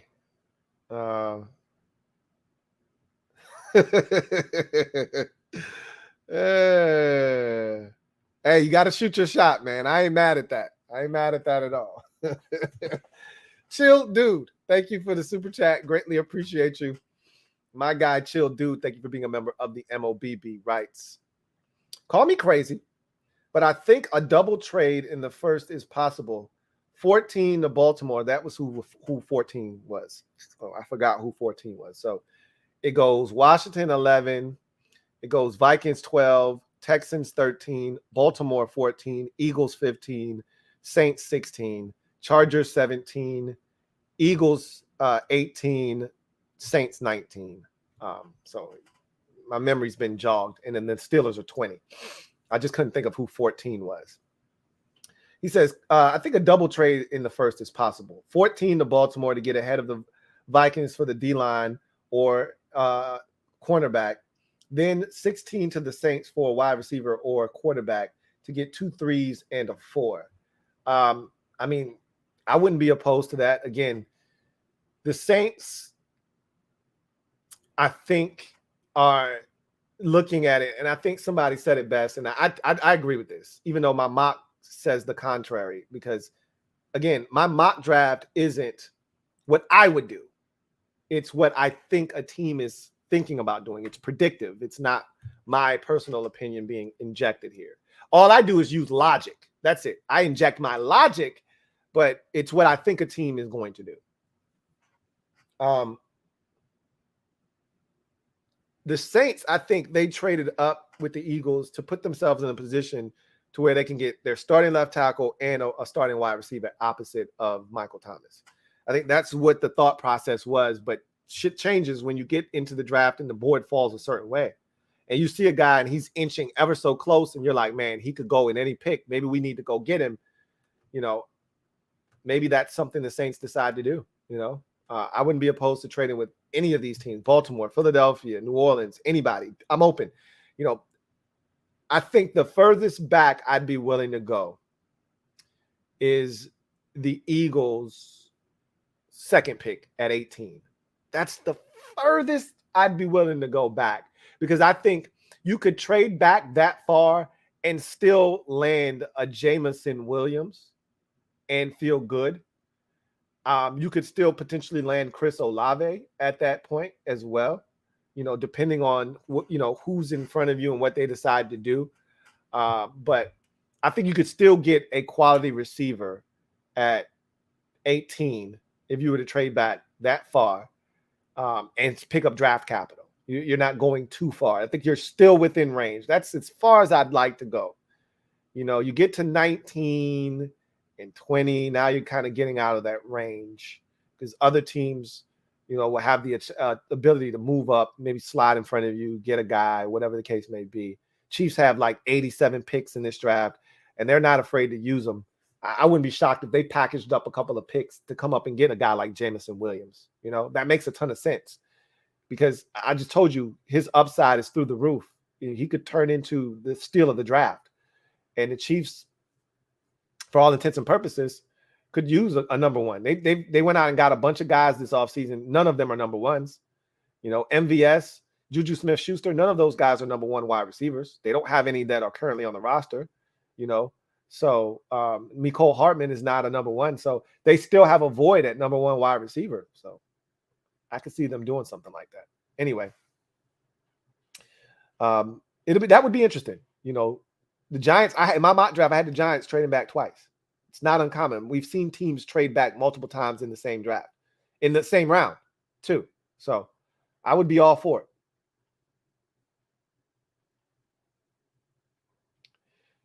John Perez, my guy, JP, thank you for the super chat. Greatly appreciate you.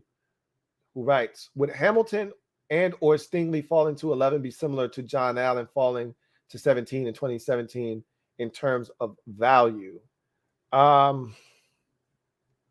Yeah, I think it would be on the same plane as that.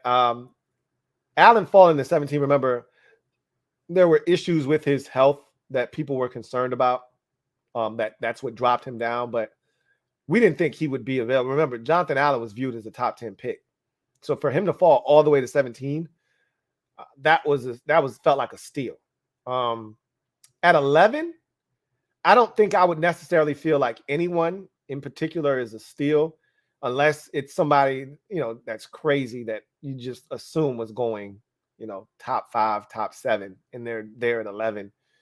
Stingley being there at 11 makes a ton of sense. People weren't, blown away by his tape the last 2 years. They're not sure, and they weren't willing to take the chance with a top 10 pick on a guy that has had uneven tape. Okay, I get that. He's top 10 talent for sure. But I wouldn't be shocked if he was there at 11. And again, Hamilton, I said this during my mock draft. The only thing worse than not running a 40 is running a slow 40. Okay. Hamilton would have been much better off jumping his vert, jumping his broad, and then saying, you know what?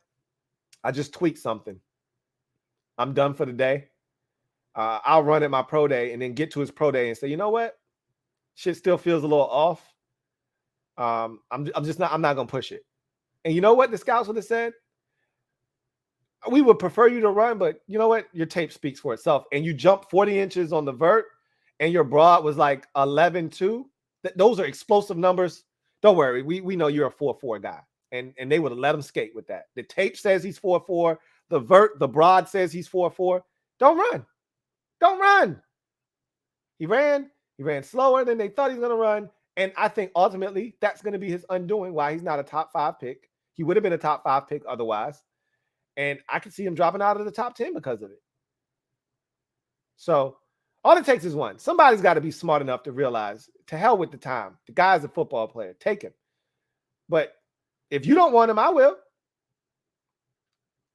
I think Hamilton falling, Stingley falling, it wouldn't shock me because of the things leading up. Like John Allen falling, I said because of the I think it was his shoulder that people were concerned about. Because of the injury and people, concerns with his medical, I could see him dropping. I didn't expect him to drop all the way to 17 though. Okay, 13, maybe he drops to 11 or 13, something like that. 17, I didn't think so. These guys falling to 11, I wouldn't bat an eye. For Stingley in particular, I think there's an expectation that he drops out of the top 10. As far as Hamilton is concerned, I think a lot of people think that it could happen, but then, you know, it's a wide range. His net is a lot wider of a net that's being casted. He could go as early as 2 to Detroit, or, you know, as late as 12 to the Vikings. You know what I'm saying? Like 13 to the Texans.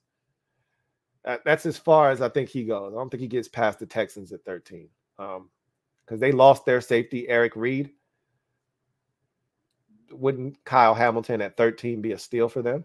I wouldn't think so, but, you know, we'll see.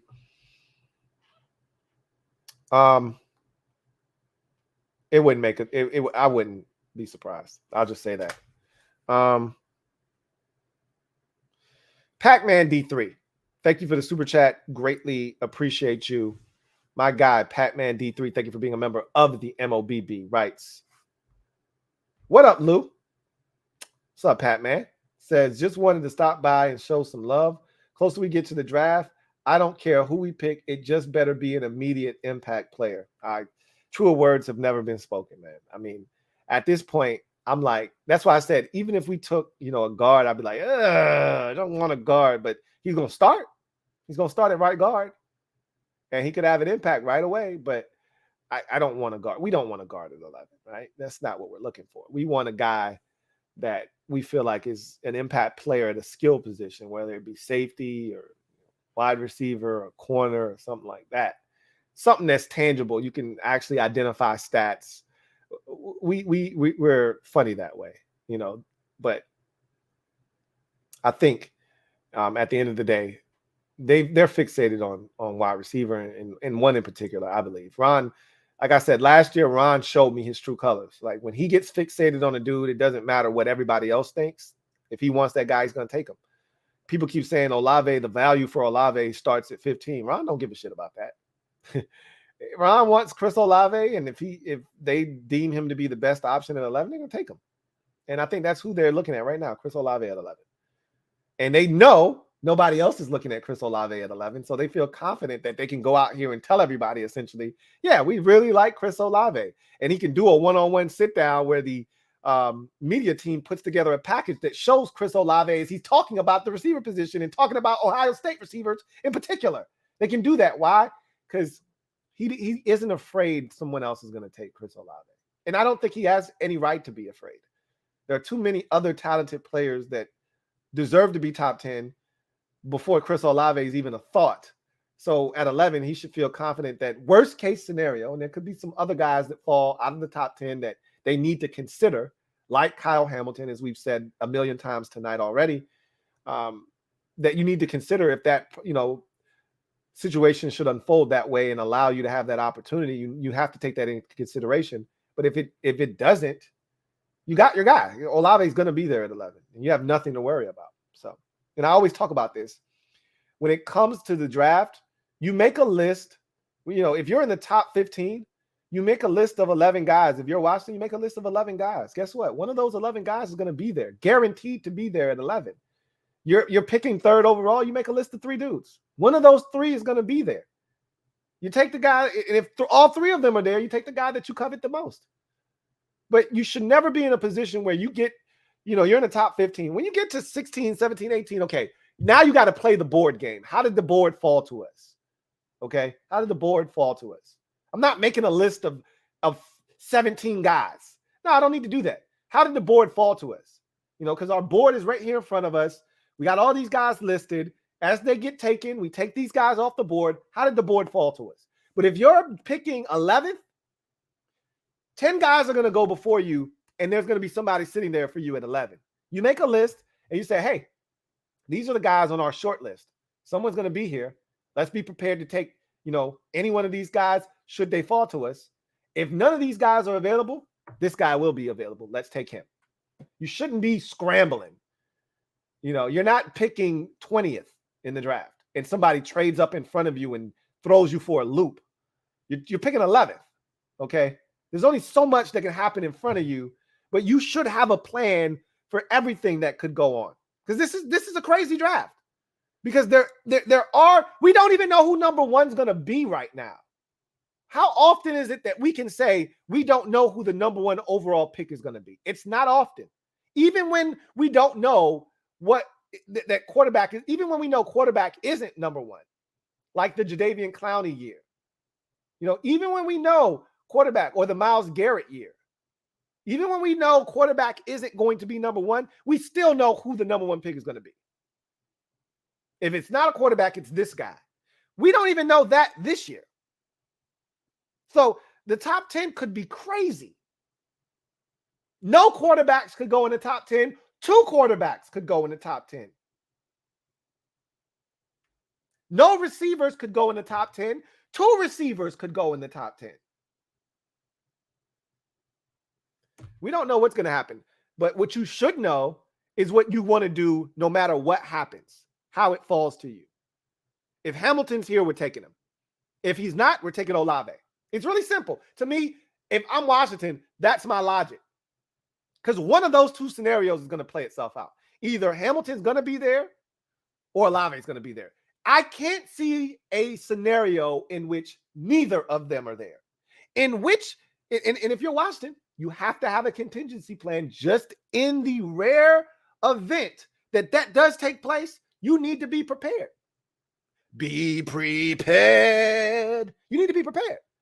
And say, you know what? Option A is Kyle Hamilton if he's available. Option B is Chris Olave. That should be there no matter what. Option C, both of those guys are gone. That means that Garrett Wilson is there more likely than not. We'll take him. Or he's gone to, which again, there's only 10, like I told you guys a million times. There's only 32 spots in the first round. Like you hear this guy could be a first round. No, he's not going to be a first round pick. Okay? There are only 32 of these. 64 guys can't go in the first round. Only 10 guys can go in the top 10. And you keep hearing, well, 2 tackles are going to go. Sauce Gardner's going to go at corner. You're probably going to have a quarterback, if not 2 go. You're going to have, potentially a receiver go. We got all of these potentialities. You're going to have at least 3 edge rushers. Bare minimum 3. I think there's a 4th. You saw my mock draft. If that's the case, if 3 edge rushers are going in the top 10, which I'm guaranteeing right now, 3 edge rushers are going in the top 10. I'm guaranteeing that. You throw a lineman in there, maybe 2, okay, go in the top 10. You throw a corner. We know Sauce Gardner's going in the top 10, okay? That's 6 players right there, just with the edge rushers, and that's not counting a 4th. That's just 3 edge rushers, 2 offensive linemen in a corner. Now, we're not 100% sure 2 offensive linemen go in the top 10, but you'd like to think that that's going to be the case. But we'll see. That's 6 players between those 3 positions. We haven't added in Kyle Hamilton as a safety. We haven't added in any receivers that could potentially come off the board. We haven't added in anything else. That's just those 3 positions. We haven't added in quarterback that is in play as well. Okay. So 6 spots in the top 10 are already spoken for. You've only got 4 spots remaining. Of those 4 spots, you can't tell me that all 3 of those 4 are going to be occupied by 2 Ohio State receivers and Kyle Hamilton. I can't wrap my brain around that. Okay. If we are to believe Evan Neal and Ickey are going to be gone in the top 10, if we are to believe Sauce Gardner is going in the top 10, if we are to believe Aiden Hutchinson, Kayvon Thibodeau, and Walker are all going to be gone, Trayvon Walker are all going to be gone in the top 10, that's 6 players right there. If that's the assumption that most of us are willing to make, that's 6 players. So you got 4 spots left in the top 10 before Washington is on the clock at 11. I find it hard to believe that both Ohio State receivers and Kyle Hamilton are taking 3 out of those 4 picks. You're telling me no quarterback's going to go. Stingley doesn't enter into the conversation as another corner that's taken. You're telling me all of that's going to happen, and there won't be another edge rusher that potentially jumps into the fray. I'm supposed to just believe that these guys are all these Ohio State receivers are gone and Kyle Hamilton's taken. I mean, it could happen. Atlanta could take Garrett Wilson. The Jets could take Olave at 10. And the Seahawks at 9 could take Kyle Hamilton. It could happen. I'm not saying it's impossible. It could happen. Like the old Burger King commercials. Hey, it could happen. I'm not saying it can't. I don't think it will. I'm saying it won't, pretty much. but it's a possibility. It's not 0% chance. So if you're Washington, to me, plan A, Kyle Hamilton, if he's available. Don't think he will be. Somebody's going to be smart enough to take the guy because he's just too talented. Option B is Chris Olave. That's the one where you say, no matter what, Olave is going to be here, right? Nobody's taking Chris Olave in the top 10. He's talented. He ain't that talented. Nobody's taking him in the top 10. He'll be here. Plan C is both Olave and Hamilton are gone.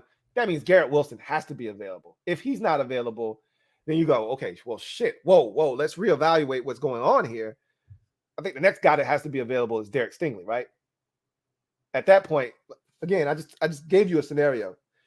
Somebody's going to fall. If none of those guys are available at 11, that means somebody else that was supposed to be taken didn't get taken.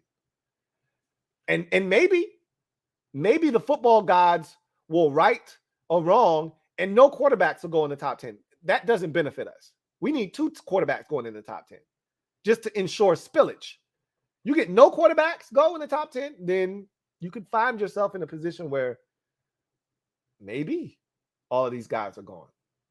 And then maybe a Jameson Williams or someone like that does come into play. I don't know. I'm not saying. I'm just saying.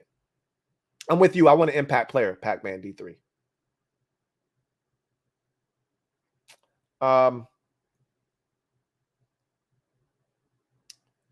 Let's see. Fat American. Thank you for the super chat. Greatly appreciate you. My guy, Fat American, writes, is it just me or are defenses fundamentally unsound these days? Like bad tackling, soft, etc. Or do the rules really affect the defenses that much?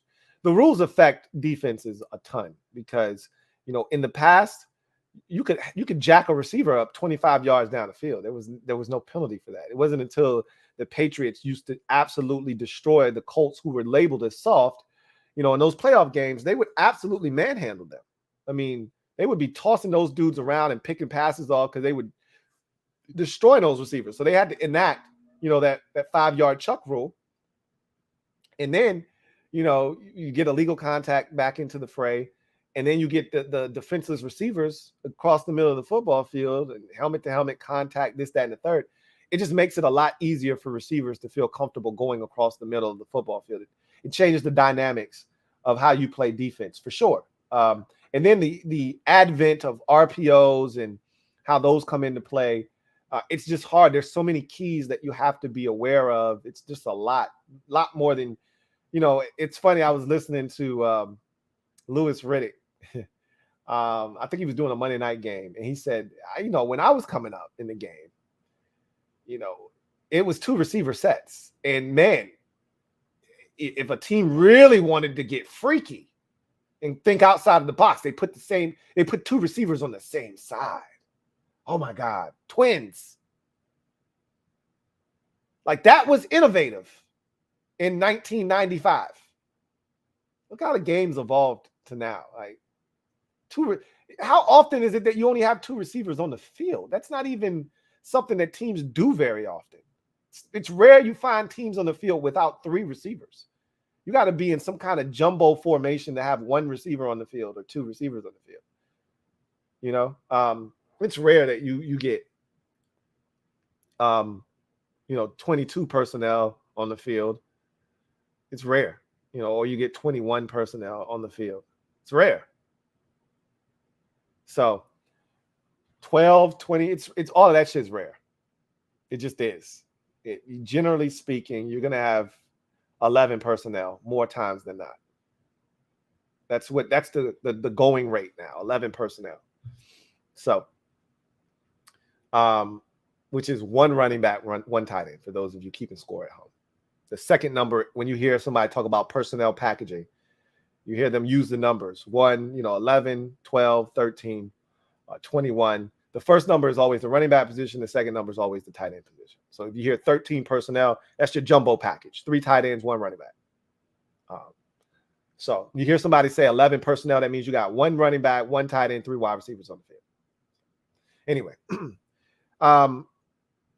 defenses they're having to adjust to a lot. Put it that way. The game is set up for offenses to succeed. That's just the way it's set up. So it's a lot tougher to play defense. That's why you need smart defensive players. Athletes are cool, but don't give me the guy that runs 4.3, but he's got a skull that is completely empty and a P for a brain. Don't give me that guy. Give me the guy that's a smart football player. Give me 11 Tyrann Matthews, and I'll show you what defense can really look like. Because he's not running a 4.4. He's not running a 4.5. Tyrann Matthew is not. Okay? I think he ran a 4.6 at his combine. But because he's so smart, he's out there looking like he's running a 4.4.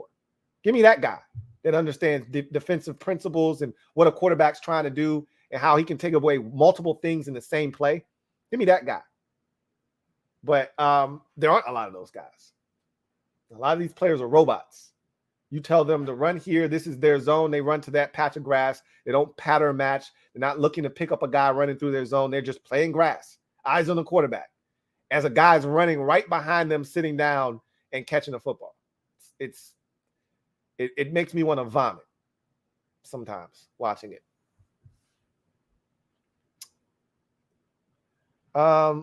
P-Low Dollars. Thank you for the super chat. Greatly appreciate you. Thank you for being a member of the MOBB, who writes, hey, Lou. Anyway, can we get 2 out of 3? Stingley, Olave, Hamilton. I know too much to ask, but I'm not saying. I'm just saying, what if? Yeah, that's too much to ask. You're asking for 2 top 10 talents to get them in the draft. How do you get that done with 1 pick? I mean, if you're trying to do that, it would mean you would be willing to give up future assets without giving up number 11, which you're asking someone to trade completely out of the first round or give up one of their 2 first-round picks without getting one in return. That's hard to do. That's a hard ask, because in order to get 2 out of those 3 players, you'd have to take one inside the top 10 and the other at 11.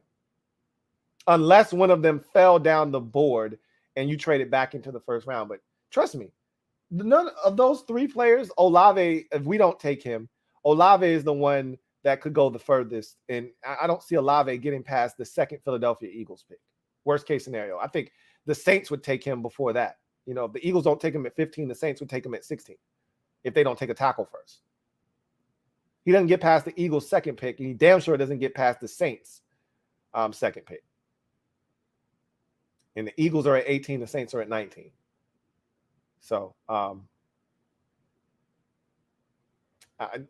don't see that happening. So, to me, I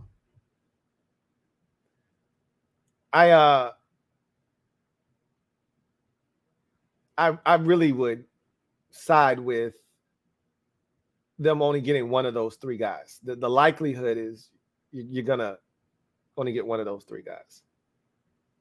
So,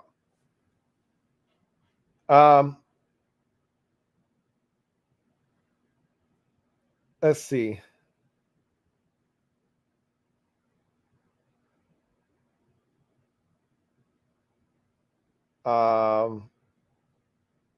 Got another one here from Rob U. Thank you for the super chat, Rob U. Greatly appreciate you, Rob U, who writes, Lou, I still don't get the reservation about Cole playing middle linebacker. He has the instinct, speed, and leadership ability.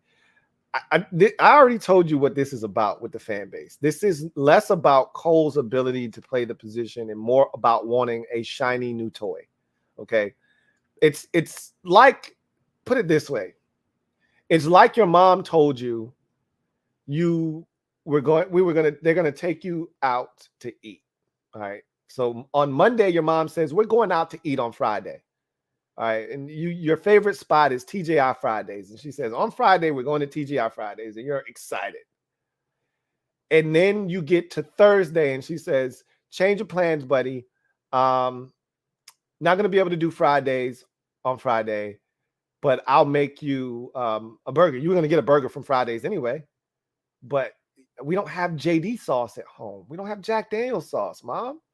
It's like, I'll buy you the Jack Daniel's sauce from Walmart. He's like, it doesn't taste the same.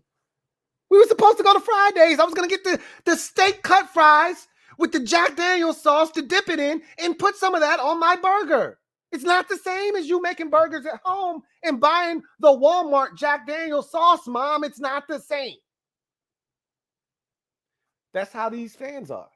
They were promised a middle linebacker, or at least in their mind, they thought they were getting a middle linebacker. And now Ron's like, hey, we got a guy at home. We don't need to go out and eat. We got a guy right there in the pantry. We can make a meal at home. And everybody's like, no, we don't want that already at the house. We want to go out and eat. I want the JD sauce. A lot of fans want the new shiny toy. They don't want to play with the one that's already at home. They already play with that toy. They don't want to play with that toy anymore. They want a new toy. You told us we were getting a new toy. And now Ron's like, I don't know if we're going to be able to get a new toy. Don't know if we're going to be able to afford that toy. But you have plenty of toys at home. And you're like, I don't want to play with those toys. Figure it out. That's pretty much it. It's not an indictment on Cole as much as it is they want something different. They want something new. And Ron's like, I don't know if we're going to be able to do that. We only got 6 picks. Got to keep it realistic here. May have to do something else. They may still draft a linebacker. It's not out of the realm of possibility that they take a linebacker, but Ron saying what he said and Martin Mayhew following up tells me a lot about where their thought process is. I really, truly believe that we're not taking a linebacker. And if we do, it won't be till later on in the draft. And if you take a guy that late, the likelihood of him coming in and being a stud for you is slim and none. I think the likelihood here is that Washington isn't going to worry about linebacker. They may go with Cole, and much like we did with Taylor Heineke, we may figure out Cole's not set out for middle linebacker duty. And then you address it next year. Can't fix everything this year. But I want to see him get a chance. So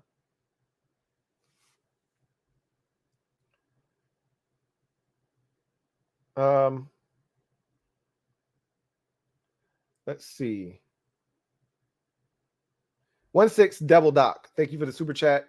Greatly appreciate you. Double up. Thank you for doubling up. 16 Devil Doc, who writes, if we draft tight end, who is the best fit for us? You know, this draft doesn't offer you a ton in the way of athleticism. I've already talked about Dulcich from UCLA. He'd be a great fit here because that's what I'm looking for. I don't know what they're looking for in particular. Jelani Woods is a guy that I've pointed out many a times because he's a Logan Thomas clone, but more athletically gifted than Logan Thomas. Logan Thomas played quarterback in college, made the conversion after playing quarterback for 2 years in the NFL and not having it work out in Arizona, made the transition to tight end, in Buffalo and Detroit before coming here. And Jelani Woods, I think he's a lot further in his development than Logan Thomas was because Logan wanted to play quarterback. Jelani Woods came to college as a quarterback, made the transition while still in college to tight end. He's still extremely raw, but he's got that same size. He's 6'6", 6'7", 260 pounds, but he's like a 4'5" dude. He can run, 4'5", 4'6" dude. But at that size, are you kidding me? And so he's got a lot to learn about the position, similar to the way Logan Thomas did. But if he's anything like Logan Thomas, if he's a sponge and he can, take the things that he learned on the practice field and apply them to the game, he could be a steal for someone. That's the kind of guy that I'm looking for. Ricky Seals-Jones was similar in that vein, except his transition was from receiver to tight end, and it's not as hard of a transition. It just requires more physicality. There's some technical things that you don't do at receiver that you have to do at tight end, obviously, in the blocking department. But it's an easier transition than going from not getting hit, or not supposed to get hit to, you seeking out contact on every single play as a blocker or as a pass catcher. So he's interesting. Isaiah Likely out of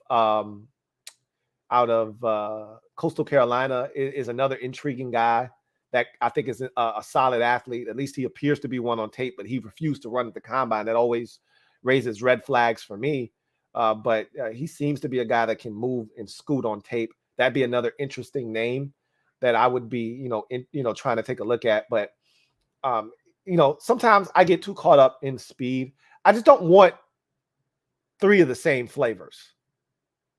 Like Logan Thomas isn't running by anybody with his speed. Neither is John Bates. I don't want three of the same dudes, even though Bates and Thomas offers different skill sets. Thomas is more of a I can go up, rebound the basketball type of dude, throw it up, I can go get it. That's not John Bates' game. He can do it, but that's not his game. And Logan has shown the ability to go track the ball.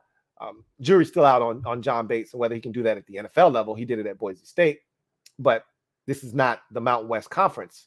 So I just don't want three of the same flavors. I want somebody in there that can run. This draft doesn't necessarily offer a bunch of guys at the tight end position that can run. So I don't know if I'm going to actually get what I want out of the tight end position, but there's a bunch of dudes that can play the tight end position. They're just not very fast, And so sometimes what you want and what you need are two different things. We just need a number 2 tight end. And maybe the guy that can run isn't available, but the guy that can't run all that fast but is reliable, finds ways to get open or can catch it in traffic, maybe he's what we need. That's not what I want, but maybe that's, like I said, what you need and what you want sometimes aren't the same thing. So who would fit us best? I want an athlete. Again, Isaiah Likely kind of fits that bill. Jelani Woods fits that bill. Cole Dulcich out of UCLA fits that bill. All of which could be available at 47. This tight end is not a position that teams are, salivating to take in this particular draft class. I don't think any of the tight ends move the needle well enough to force a team to spend high draft capital at the top of the second. But again, beauty's in the eye of a beholder. All it takes is one team to say, hey, Cole Dulcich is exactly what we need, and snag him at 37 or 38. But I think all three of those guys could be there. Isaiah Likely and Jelani Woods will be there at 47. This is the problem with not having a third-round pick. You wouldn't have to force the issue at tight end if you so choose. If you had a third-round pick, that's where you would take a Jelani Woods or a Isaiah Likely. Isaiah Likely probably is available in the 4th round, to be honest with you, at 113. But you take some of that pressure off of you if you had a 3rd-round pick. Being that you don't, it's that thought process. If I don't get the guy in the 2nd round, chances are he won't be there in the 4th. So we'll see what happens. Johnny Boy 26, thank you for the super chat. Greatly appreciate you. Double up. Thank you for doubling up. Johnny Boy 26, who writes, if we stay at 11, it's got to either be Jameson Williams, Garrett Wilson, Drake London. All have elite traits that separate them. If we stay at 11, I don't think it'll be any of those guys outside of Garrett Wilson if he's available. I don't think this team is looking to invest in a guy that's coming in hurt, even though injuries heal. But as I've mentioned before, if you tear your ACL, you're more susceptible to tearing it again. I don't think they're looking to go down that road, even though Jameson Williams is intriguing as a prospect. Drake London, I think they are intrigued by Drake London. I think him not running a 40 hurts him. Again, him running a slow 40 would have hurt him more. I think he did the right thing not running it, but that doesn't stop teams from formulating an opinion. He can't separate based off of just running. I think that's apparent. A wise man once told me there's 3 ways to separate in the NFL. Now, it used to be 2. There's 3 now. There's speed, clearly, like a Tyreek Hill, where you just back the hell up because you don't want to get cooked. So now when he runs a 7-yard stop route, you're already backpedaling and you're ready to bail out of there. It's free money. It's like stealing. That's how you separate. Then there's quickness, which a guy like Chris Olave has as a technician, route runner, just breaking dudes off. That's what you see with the best of the best, the Cooper Kupps, the Hunter Renfrows. Those are the dudes that are just ridiculous. Break you off in a phone booth. And then there's size. That's the other way to separate now in today's NFL. The advent of the back shoulder fade. Dudes draped all over me. You throw it towards out of bounds. I post up, turn, pivot to the outside, post up, and I get the football. Drake London can win in those situations. But I told you, my problem isn't Drake London size or going after the football, attacking it, or even run after the catch. He's physical in the run game as a blocker. He checks a lot of boxes. I told you it's not that he's not talented. I just see red flags. And again, he's either Mike Williams, and if he's Mike Williams, then we might have made a mistake passing on him. Because Mike Williams, to me, is the perfect number 2 receiver in this league. Perfect complement to a number 1 if you've got one, which we feel like we do. But I also could see him turning out to be Michael Floyd. I could see him turning out to be Laquan Treadwell. I could see him turning into Kevin White, even though he's a different type because Kevin White could run and he can't. He's more of a Laquan Treadwell. He's more of a Michael Floyd, even though Floyd could run a little bit. I could see him being Laquan Treadwell. I don't want any parts of that. I need as close to a sure thing as I can get at 11.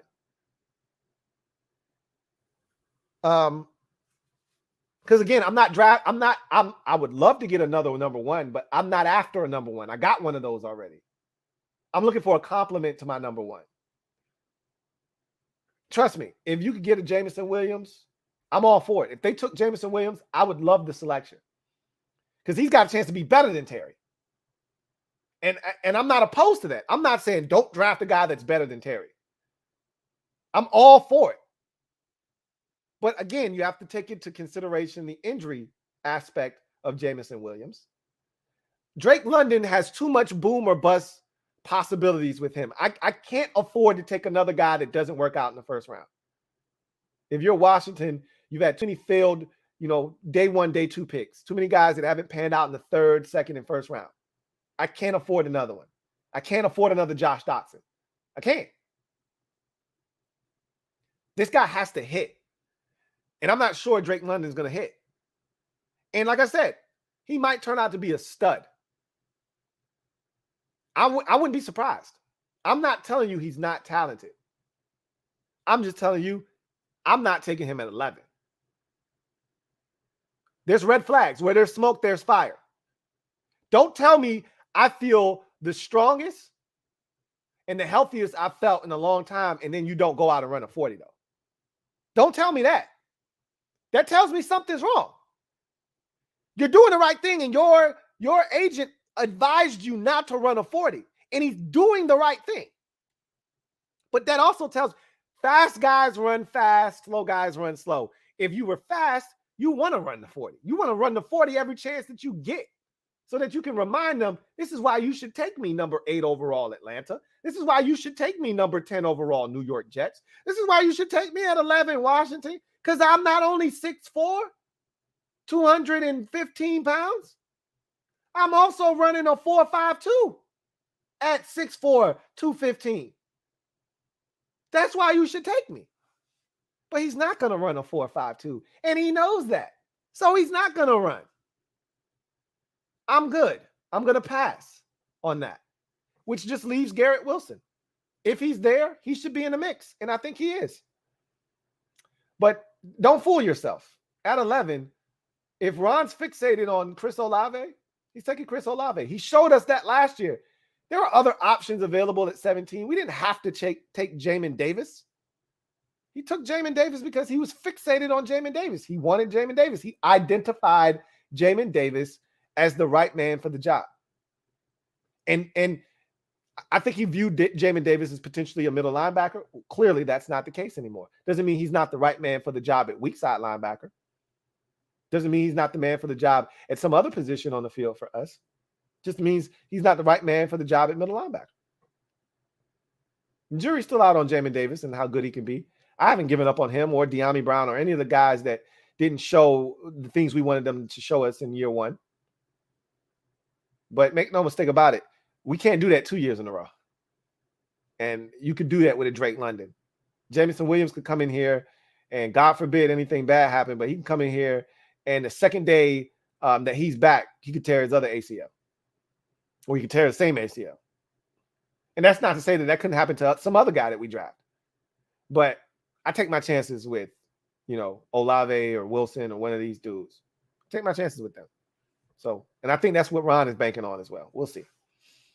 Thank you for the super chat, Johnny Boy 26. Ryan A. Thank you for the super chat. Greatly appreciate you, Ryan A. Thank you for being a member of the MOBB. Writes, all USC wide receivers have worked out. Does this matter? Sure. I mean, it's something you take into consideration. It's not the end all be all. Like there was a point in time where LSU receivers were god awful. And if you took one, you were running the risk of drafting Craig Buster Davis again, you know, or drafting the kid that Tampa Bay took in the first round, had a 1,000-yard season in his rookie campaign and then was funky the rest of his career, flamed out in the league. You ran the risk of taking Ruben Randall, the Giants took. Those were the guys coming out of USC's or LSU's program, you know, once upon a time. Trash. And then Jarvis Landry and Odell Beckham Jr. came out and changed everything. And from that point on, it's been DJ Chark. It's been, you know, Jamar Chase. It's been Justin Jefferson. It's just been hit after hit after hit. But they had a stretch there where they were terrible at the receiver position. USC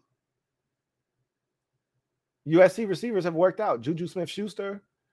Amon-Ra St. Brown was outstanding last year. I mean, they've worked out. So is that something you take into consideration? Yeah. You like the program. You like what they're doing with the receivers. It's a small part of the equation, though. Just like Ohio State quarterbacks, they haven't worked out. Does that stop you from taking one? No, it doesn't. They tell you all the time in the scouting community, this is a saying. You scout the player, not the helmet.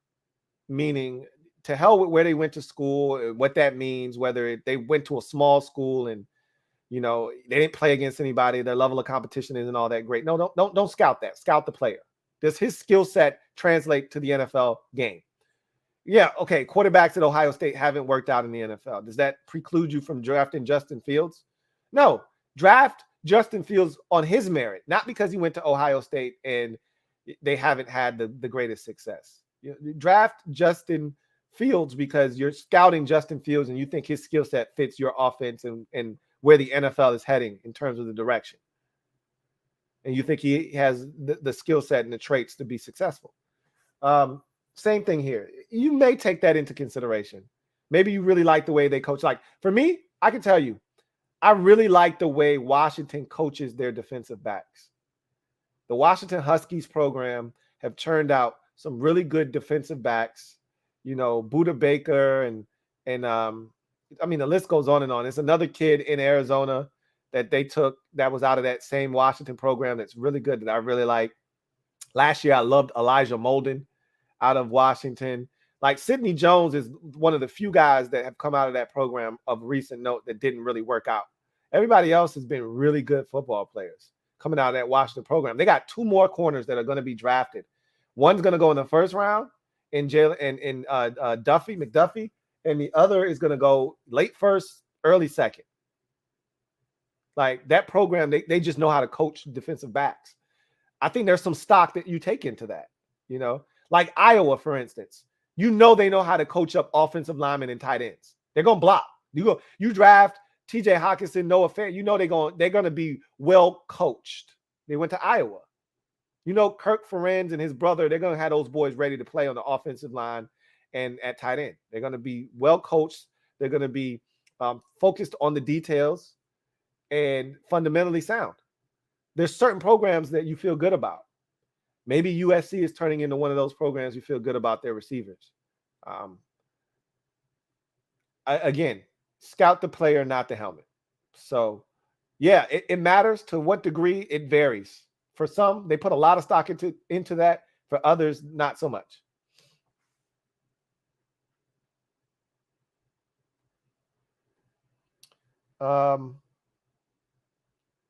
Let's see. Got a super chat here from Hunter Hodovic. Thank you for the super chat, Hunter Hodovic. Greatly appreciate you, my guy. Double H square. Thank you for being a member of the MOBB, who writes, hey, T, this may be a stupid question. There's no such thing as a stupid question. But how interchangeable are safeties and linebackers? The more I think about it, the more I like the idea of getting Hamilton. It's a kind of like 2-for-1 if we run Buffalo nickel all the time. Exactly. That's exactly why I think if he's there, they take him, because you know how Ron's a sucker for versatility and guys that can do multiple things. Well, drafting a guy like Kyle Hamilton isn't just drafting a safety. You're essentially drafting a safety hybrid linebacker. So like you just said, you're killing two birds with one stone. You're getting the versatility of a safety that can play both safety spots, free and strong, so rock and roll. And then you're getting a guy that can play that Buffalo nickel role that is so prevalent in this defense. So there's a lot of value in that role. Now, there's the someone talked about Jamin Davis. the off chance that you get a guy like a Shaq Thompson, who did play the Buffalo nickel role for Ron in Carolina, but you have to understand the background of a Shaq Thompson. Shaq Thompson was a safety in college at Washington. He got drafted and turned into a linebacker. He was a hybrid player coming into the league, sort of like Thomas Davis. So the skill set, remember, Thomas Davis was a safety at Georgia when he was drafted. Y'all see where I'm going with this? Thomas Davis, drafted by Ron Rivera. Shaq Thompson, drafted by Ron Rivera. Safeties in college, morphed into hybrid linebackers at the NFL level. You see where I'm going with this? At face value, if you're just a safety, Ron wants nothing to do with you. If you're a safety that can convert to linebacker, Ron will spend a first-round pick on you. I just gave you two. Shaq Thompson and Thomas Davis, both Ron Rivera draft picks, okay? Both guys that Ron Rivera looked at as safeties and said, this guy would be perfect for the Buffalo nickel in the defense that I want to play. Both turned out to be studs, okay? I think he views Kyle Hamilton in that exact same light. So if he's there, I think he's plan A. That's what I've said. Problem is, I don't think he's going to be there. But I've made it abundantly clear. If Kyle Hamilton is there, I think he's the pick. I didn't do that in my mock draft because the Eagles came up and Washington valued getting that third-round pick and then still get, like, to me, this is how Washington views it. If they don't have any options to get out of 11 and they have to just make a pick and Hamilton is there, he's the pick. Because there's no greater value than getting Kyle Hamilton at 11. If you can trade back, pick up a third, and still get Chris Olave, that value in their minds is greater than just getting Kyle Hamilton. You're getting the receiver that you wanted, in addition to picking up a third-round pick that's going to help you maneuver the draft board differently. So there's value in Olave and getting an additional third-round pick that gets you back in the game in the third round. That's huge. That can't be underscored enough. So I think they're looking at it from a value perspective. If we can't get out of 11, and why would we want to if Hamilton is sitting there? They take Hamilton. But if somebody calls and they say, hey, we'll give you our third-round pick, and obviously it varies with how far you're asking us to go back. The further back you ask us to go, the more we start to ask, the price goes up. If the Eagles call, in my scenario, the Eagles called at 15. We were only moving back 4 spots. You were still going to get Chris Olave at 15, and you get a third-round pick. That's hard to turn down. Very hard to turn down. Because you were contemplating taking Olave at 11. Now you can take him at 15 and get a third-round pick. That's hard to turn down. Hamilton, if you can't get out of 11, and Hamilton's available, I think that's the pick because of what you just brought up, what we've talked about, the versatility of Kyle Hamilton, the level of high IQ football player you're getting mixed into a body type that is rare for the position. The man is 6'4", with a wingspan that makes him like 6'7", and he can run, he can tackle, he can hit, he's got ball skills. There's a lot in this package that you love. Not like, love. That's why I think someone's going to take him, because there's too much here to love, not like, love. But if he's available at 11, I think it's hard for Washington to pass him up. So you're spot on, Hunter. Spot on. Kev John, thank you for the super chat. Greatly appreciate you. Double up. Thank you for doubling up. Super sticker earlier, super chat here. Not sure if there was something you wanted to say. If I run into one of your comments, I'm going to read it. But I truly do appreciate you, Kev John, Red Wolves fan. 1/6 Devil Doc, thank you for the super chat. Greatly appreciate you. My guy, 1/6 Devil Doc writes, been hearing Jay Brisker, also a good Buffalo nickel safety out of Penn State. He also is a candidate. Yes, he is. Another guy that I think is definitely in the mix. I think Washington is sniffing around him. If I'm not mistaken, he was one of their 30 visits. So another guy that you throw into the mix, and we'll talk about him tomorrow in the MOBB as a guy that definitely could fit that role. I'm a Petrie guy myself, but he's a nice consolation prize. Is Brisker. So yeah, there's again, we call it Buffalo nickel. Somebody else may call it the Viper position. Somebody else may call it the Cobra. Whatever the hell you call it, everybody's got one of these dudes in their defense. You have to now. Because of the way the NFL is evolving and changing, you got to have hybrid players, guys that can do multiple things on the field, because there's just so many athletes that offenses are putting on the field now. You got to have guys that can combat that. Got to. So, thank you for the super chat, 1/6 Devil Doc.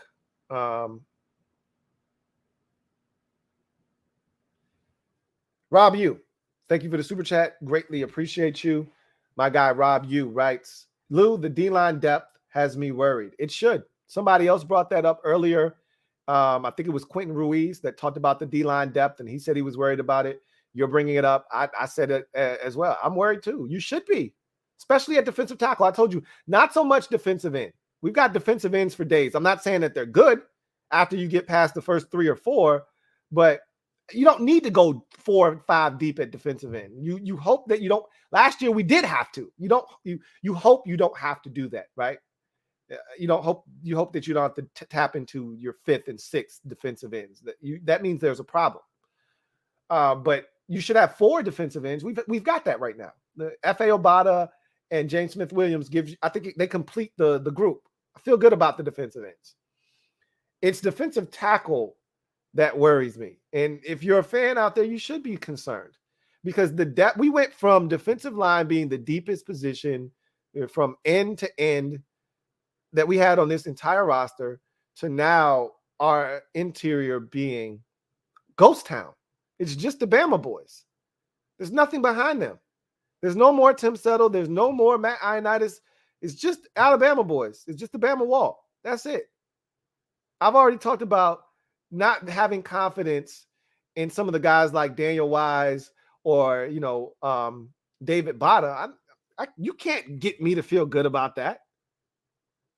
So I don't know if Star Lotulelei is still out there. He got cut by the Bills. I don't know if somebody's already scooped him up. Former Panther. That just made too much sense for me. I thought he would have been on had a one-way ticket to Washington as soon as he got cut from Buffalo. But I don't know if he's signed or not already. If he hasn't, and post-draft he's still dangling out there, I could see a situation where Washington starts sniffing around. You don't have to do that right now because you don't know how the draft is going to fall to you. Who's to say Washington doesn't trade back in the first round? Go with my scenario. You trade back with the Eagles at 15, pick up a 3rd, and who's to say you don't draft a defensive tackle in the 3rd round that you absolutely love? I mean, it still wouldn't hurt you to have Star Lotulelei on the roster as well, because you still need, I think you need 2 guys personally, but maybe they love some of the, guys that they've been working with and they only need to add 1 more guy. I feel like you need to add 2, but that's just me, and maybe you get an undrafted guy that turns out to be a stud, because defensive tackle is weird. You can find them anywhere. You can find a guy in the 7th round that turns out to be really good. You just got to know what you're looking for. So, they don't have to do anything right now in terms of like signing a free agent. But after the draft, if you don't come away with a defensive tackle, which I find it hard to believe that they wouldn't because of the lack of depth there. But if you don't somehow come away with one, I think you got to start scouring the free agent market to see if someone's going to shake free post June 1 or and nowadays teams are designating cuts with post June 1 designation. So if you're cutting a guy, you allow him to latch on somewhere else, knowing that the NFL and the CBA has set it up now where you don't have to wait till after June 1 to cut a guy. It used to be June 1 on the calendar was a big day because teams are going to have to free up some cap space, and then players were going to get cut. Now these guys are being cut, before the start of the league year. So we already know where they stand. So just like Landon Collins, he's free to sign anywhere. He's a post June 1 designation. So that means his contract doesn't expire in Washington technically until post June 1, but he's cut already. He can go sign with another team, but we won't recoup the money that we are looking to get until June 1. So I don't think you're going to see a bunch of guys free up, after the draft. You could see some scenarios where teams didn't expect this guy or that guy to fall into their lap. They take him, and now a guy that they had on their roster they have no use for. They're paying him a little bit more money than maybe they want to, and they can get out of it. You can see some cuts being made in that regard. Maybe we get lucky there, but something's got to be done in defensive tackle. You have every right to be worried about the D-line depth. You should be.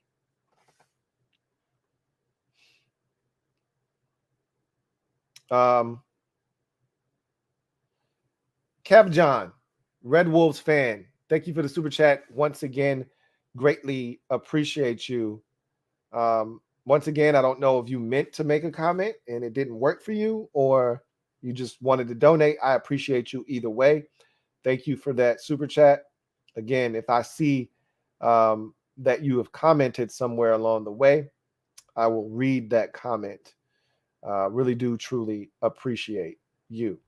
Kev John, there you go. I think you figured it out now. Really appreciate you, Kev John.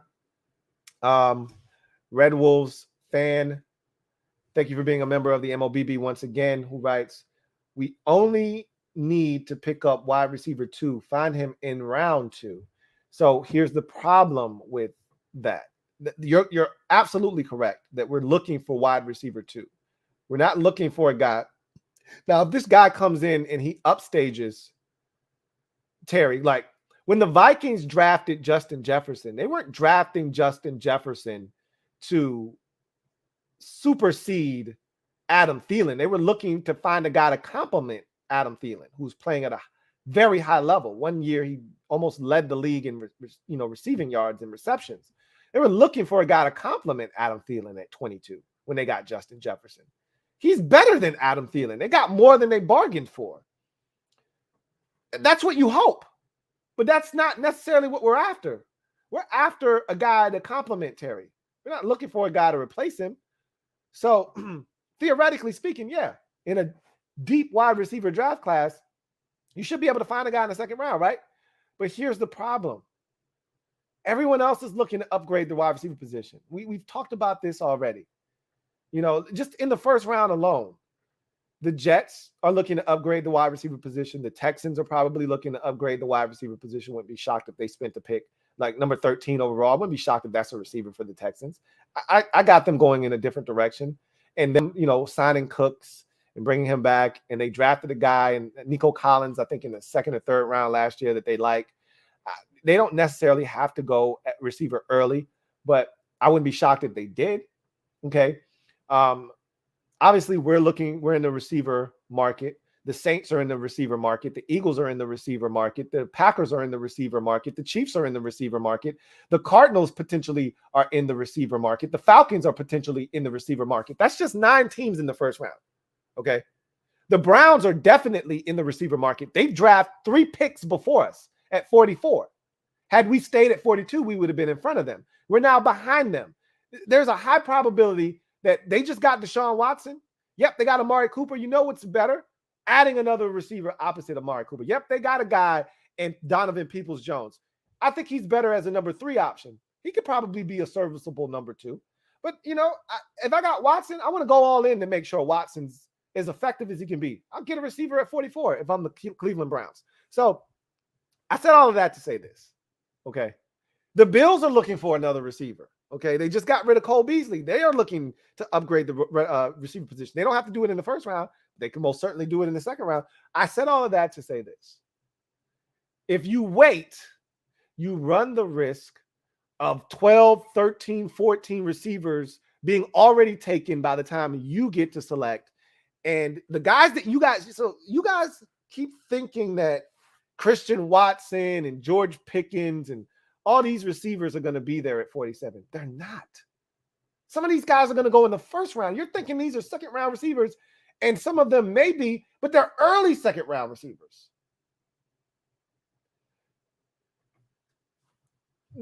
What I'm essentially saying is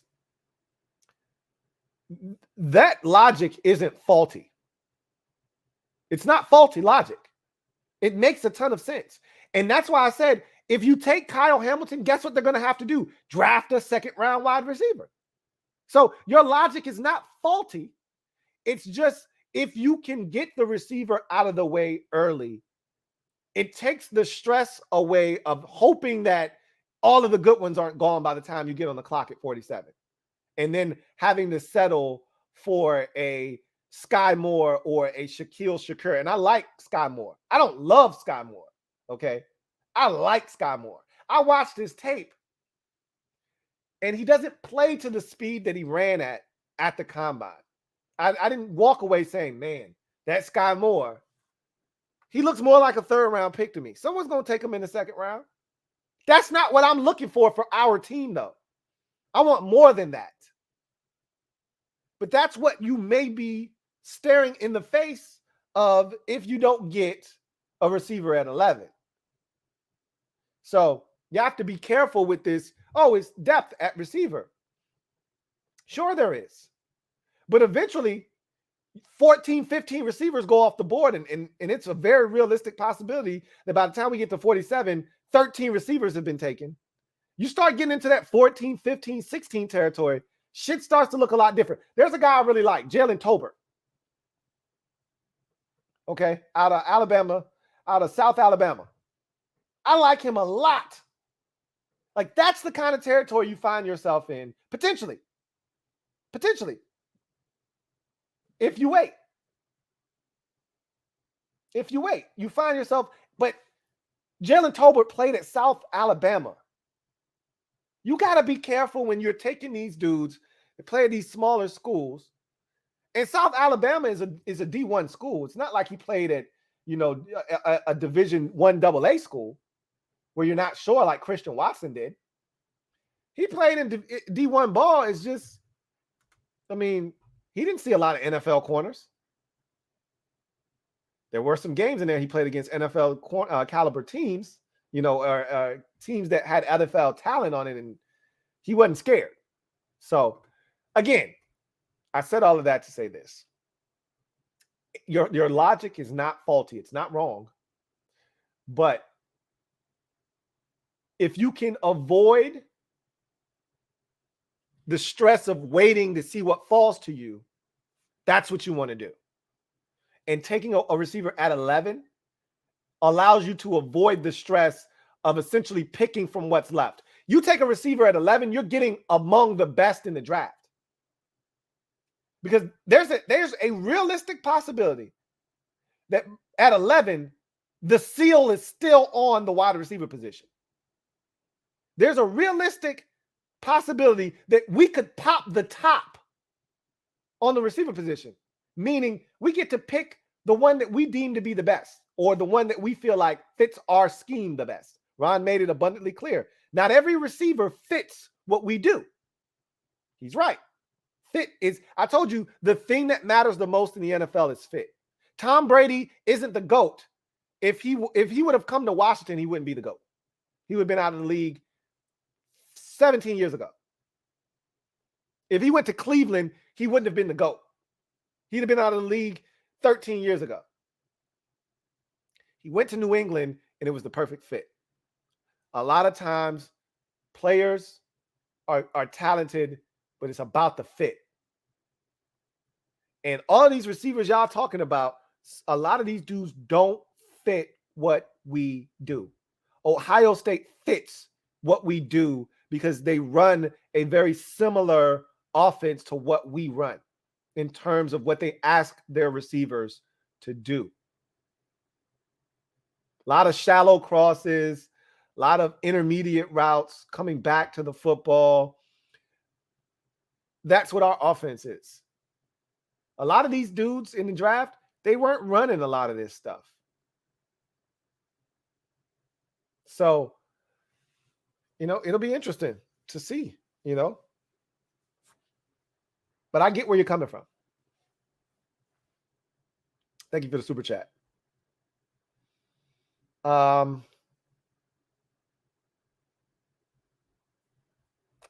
Let's see.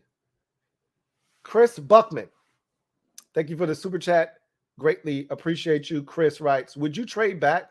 What do you want for 11? Again, how far back are you asking me to go? That determines the value of the pick. Clearly. I deemed, in my mock draft, if you haven't watched it, take a gander. I had us trading back. And where we traded back to, I deemed it to be worthy of a third-round pick. You're moving back 4 spots. Somebody asked you to move back 1 spot. Remember, the Buccaneers traded back with the 49ers 2 years ago. They got Tom Brady that offseason. They needed to ensure that they got, I called it the big 5 in that draft of offensive tackles. There were 5 tackles, Andrew Thomas and Jedrick Wills and Mekhi Becton and all of those dudes. And I think it was the big 4, actually. It was those 3, and then it was 1 left. It was Tristan Wirfs. And the Bucs were like, we got to make sure we get one of these dudes. And Wirfs was the only one left. So the 49ers were sitting there, and they're like, hey, we can't run the risk of somebody else trading up or the 49ers themselves taking Wirfs. 49ers weren't interested in Wirfs. They wanted the defensive tackle out of South Carolina. So they were like, look, I could trade back 1 spot, pick up draft capital, and still get my defensive tackle. You can get your offensive tackle. Everybody wins. So they move 1 spot. I don't know what the conversation was for them moving 1 spot, but I'd imagine it was something like a 4th-round pick or something like that, But it's all about how far you're going and what the value is, what that team is coming up to get. If I know you're coming up to get a quarterback, I can fleece you. I can take advantage of you. You're desperate. So I can charge you a little bit more. It's almost like buying, shoes on the secondary market, like on StockX. These are retail at $290, but the reason you came to StockX is because you missed out when they were first online. You missed, which is why you're here. I didn't miss. That's why I'm on StockX selling them. Now you got to pay this fee, this convenience fee right here. So you want a quarterback? All right, I'm going to charge you a little extra convenience fee for me moving to allow you to come get this QB. So it all depends on how far you're moving back. And no, I'm not opposed to moving back.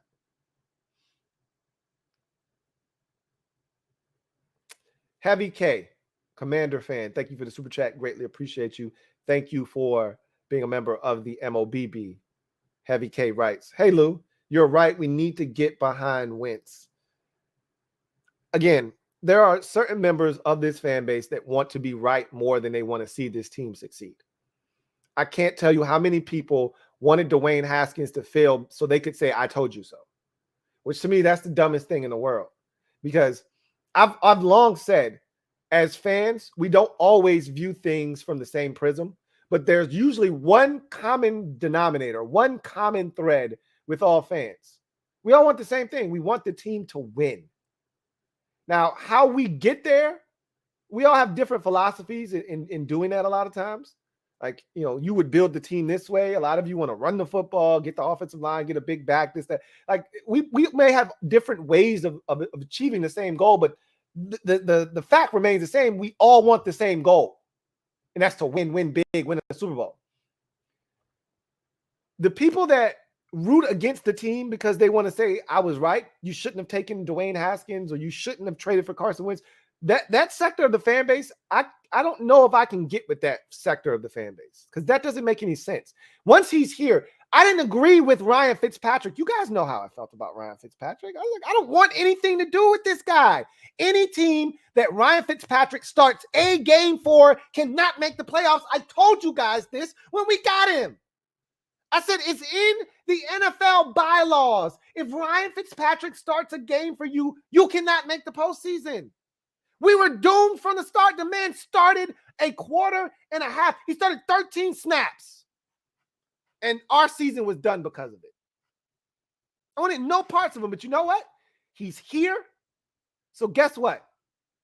I'm going to support. I don't agree with the move. I don't like the fact that he's here, but he's here, so I'm going to support. I don't understand why that's a hard concept to understand. A lot of people want to be right, want to be able to say, I told you so. I told them not to do that. If you didn't agree with the Carson Wentz deal, that's fine. I totally get it. You know, I didn't necessarily agree. I don't think it was, it wasn't a 2 first-round pick. It's like 2 threes and a 3 that could turn into a 2. It's not the end of the world. It's more than I thought we needed to give up, especially when you're eating $28 million worth of cap space. But still, fine. It's what we had to do because we weren't going to be able to lure anybody else here. It's what we had to do. Okay? That's the position that we were in. So we did what we had to do. Then that forced, it was like a domino effect. It was chain reaction. Because you did that and you ate up all this cap space, now you got to relieve dudes of their duties. Now you got to ask dudes to take pay cuts, and they like, nah, go ahead and cut me. So now you're getting rid of the Landon Collins and the Eric Flowers and the, Matt Ioannidis's of the world, guys that should have been here still. But at the end of the day, it was all in the name of fixing the most important position in all of sports. So you did what you had to do. If you're really truly a fan of this team, even if you don't love this deal, even if you think Carson Wentz stinks and he's going to be terrible, say your piece, say how you feel, but then get behind the move. Because at the end of the day, if he doesn't play well, we don't win. And you may be saying, I told you so. Well, say that after the fact. Don't be rooting for that to happen as he's playing, trying to establish himself. Just doesn't make any sense. So, thank you for the super chat. Got another super chat here. This one is from my girl, Condo P. How you doing, girl? Condo P, thank you for the super chat. Greatly appreciate you. Thank you for being a member of the MOBB. Really, thank you for being the resident secretary and keeping all of the affairs in order here on the Louie T Network. Really do truly appreciate you, Condo P, who writes, just showing love, my friend. Appreciate you. Looking forward to tomorrow's Super Friends Live. Y'all smash the like button, comment, subscribe, and turn on the notification bell. And make sure you share too. You know, a lot of y'all in these Facebook groups and stuff, I'm not, but I know that's a real fertile ground. And a lot of them aren't really, privy to what's going on over here on YouTube. Share, if you can. I know some of those groups, they're pretty strict about sharing videos and stuff like that. They don't want that stuff in their groups, and that's fine. I'm not asking you to get kicked out of a group trying to share my video or something. But, if you could put somebody on, share the wealth, if you will. But I appreciate y'all. Appreciate you, Condo P. Thank you for the super chat. Let's see. Zach T. Mark, thank you for the super chat. Greatly appreciate you. My guy Zach T. Mark writes, do you think Jaret Patterson will have any role next year, or do they draft another running back? I think they're looking to replace Jaret Patterson, personally. Just because they are sniffing around these running backs doesn't mean they're going to actually do something at running back. I think they're preparing themselves in the event that something should arise, i.e., one or both of those running backs being available, Breece Hall or Walker III, Kenneth Walker III being available at 47. Neither of them, I think, will be. If so, Walker is the one. I don't think Breece Hall, like I said, it's an outside chance he goes in the first round. I don't see. And with the success of Jonathan Taylor, it's a copycat league. With the success of Jonathan Taylor and how everybody slept on him and he ended up being a second-round pick, and a lot of their measurables look like Jonathan Taylor's, I could see some teams saying, hey, maybe we need to do a little bit more homework here and see if this is a guy that could, be what Jonathan Taylor has been for the Indianapolis Colts. I just don't see those guys lasting to 47 in the second round. But Washington's doing their homework to where it doesn't have to be a second round pick spent on running back. They've talked to Davis Price, who was at LSU. He could be undrafted. He could be a 7th round pick. So, I mean, it's wide ranging. I just think they're looking to try to get more out of the back end of that running back room. I don't blame them. I didn't like, at least 2 years ago, Peyton Barber served a purpose. That back end of that running back room, Peyton Barber, you knew what you were getting out of him. All right. And there were some games where Peyton Barber got the rock. Like that Cowboys game on Thanksgiving, Peyton Barber got the rock probably 12 times in that game. The first game of the season, remember, Antonio Gibson wasn't getting, the lion's share of the carries early on. It wasn't until like week 3 or 4 they started really saying, excuse me, all right, you're ready. Let's go. In that first game against the Eagles, he didn't average shit. He averaged like 2.7 yards a carry, but he got like 12, 13 times in that game. But they were impactful carries, especially the one on 4th down where he had to elude a guy and then dive at the end to get the first down. That's what Peyton Barber was for us. He carved out a niche, short yardage back. Jarrett Patterson really didn't have a niche he carved out. He was just kind of there. So I think they're looking for a little bit more out of that third running back position. And they should be. I had that on my list of needs in the offseason. It was way down the list now. It wasn't, a pressing need, but it was like 7th or 8th on that list. Matter of fact, it was 8th on my list of needs. So, yeah. Big Money Sonny, thank you for the super chat. Greatly appreciate you. My guy, Big Money Sonny, thank you for being a member of the MOBB. Writes, Lou, Big Money Sonny says, what's cracking, big dog? Nothing, can't call it. He says, on a side note, let's go Sixers. On another side note, I think we trade down. Speaking of which, my dad is a massive Philadelphia 76ers fan. He thought they could lose tonight to the Raptors, first game on the road. I'm going to take a peek, see at what happened there. I want to see what happened in the Celtics game real quick and see what the score. Okay, the Bulls look like they're trying to steal one on the road. Celtics, came back and beat the Nets up 2-0. Wow, I didn't see that coming. 76ers come back, win that game, 104-101. Tough, hard-fought game. I kind of felt like they could sweep them once they lost their rookie to injury, Scotty Barnes. Once he got hurt, I said, I don't know how they find a way to win. That was their last gasp right there. Losing that game down 3-0, they're done in that series. It'd be amazing if they don't get swept now. Didn't expect Brooklyn to lose tonight, but they did. Now they got to go home and they got to hold serve because they're capable of winning a game in Boston. But anyway, Big Money Sonny thinks we trade down. It's a possibility. And as I mentioned already, the minute we traded for Carson Wentz and gave up our 3rd round pick, trading back became an even bigger possibility than it was before. That said, somebody's got to want to come up and get something at 11. It's not just us wanting to trade back. So if Kyle Hamilton, to me, the most enticing piece to get you to trade back would be Kyle Hamilton. But a lot of you are like, hey, if Hamilton's there, you got to take him. I think that's one of the ways you get out of 11 is if Hamilton is there and someone else that's, behind us says, hey, look, this guy's a top 10 talent. He has no business being there at 11. Hey, if you don't want him, let me take him off your hands. And we got to be like, sure, what you going to give us for it? So I use Jordan Davis as a, chip to get out of 11. I think he's another guy that's intriguing, but I mean, you might be able to wait and have him fall to you. I think Minnesota or the Texans, hell, even Baltimore may have something to say about that. So if you're Philadelphia or a team, that's back there, like say the Chargers, and you're interested in a guy like Jordan Davis, then you may have to come up. But you could just kind of let the board play itself out. You don't necessarily have to come up for Jordan Davis because there are other defensive tackles in this draft that can provide you, not necessarily what Jordan Davis can provide you with, but can provide you with, whatever it is you're looking for. Whereas with the safety position, it's only one Kyle Hamilton in this draft.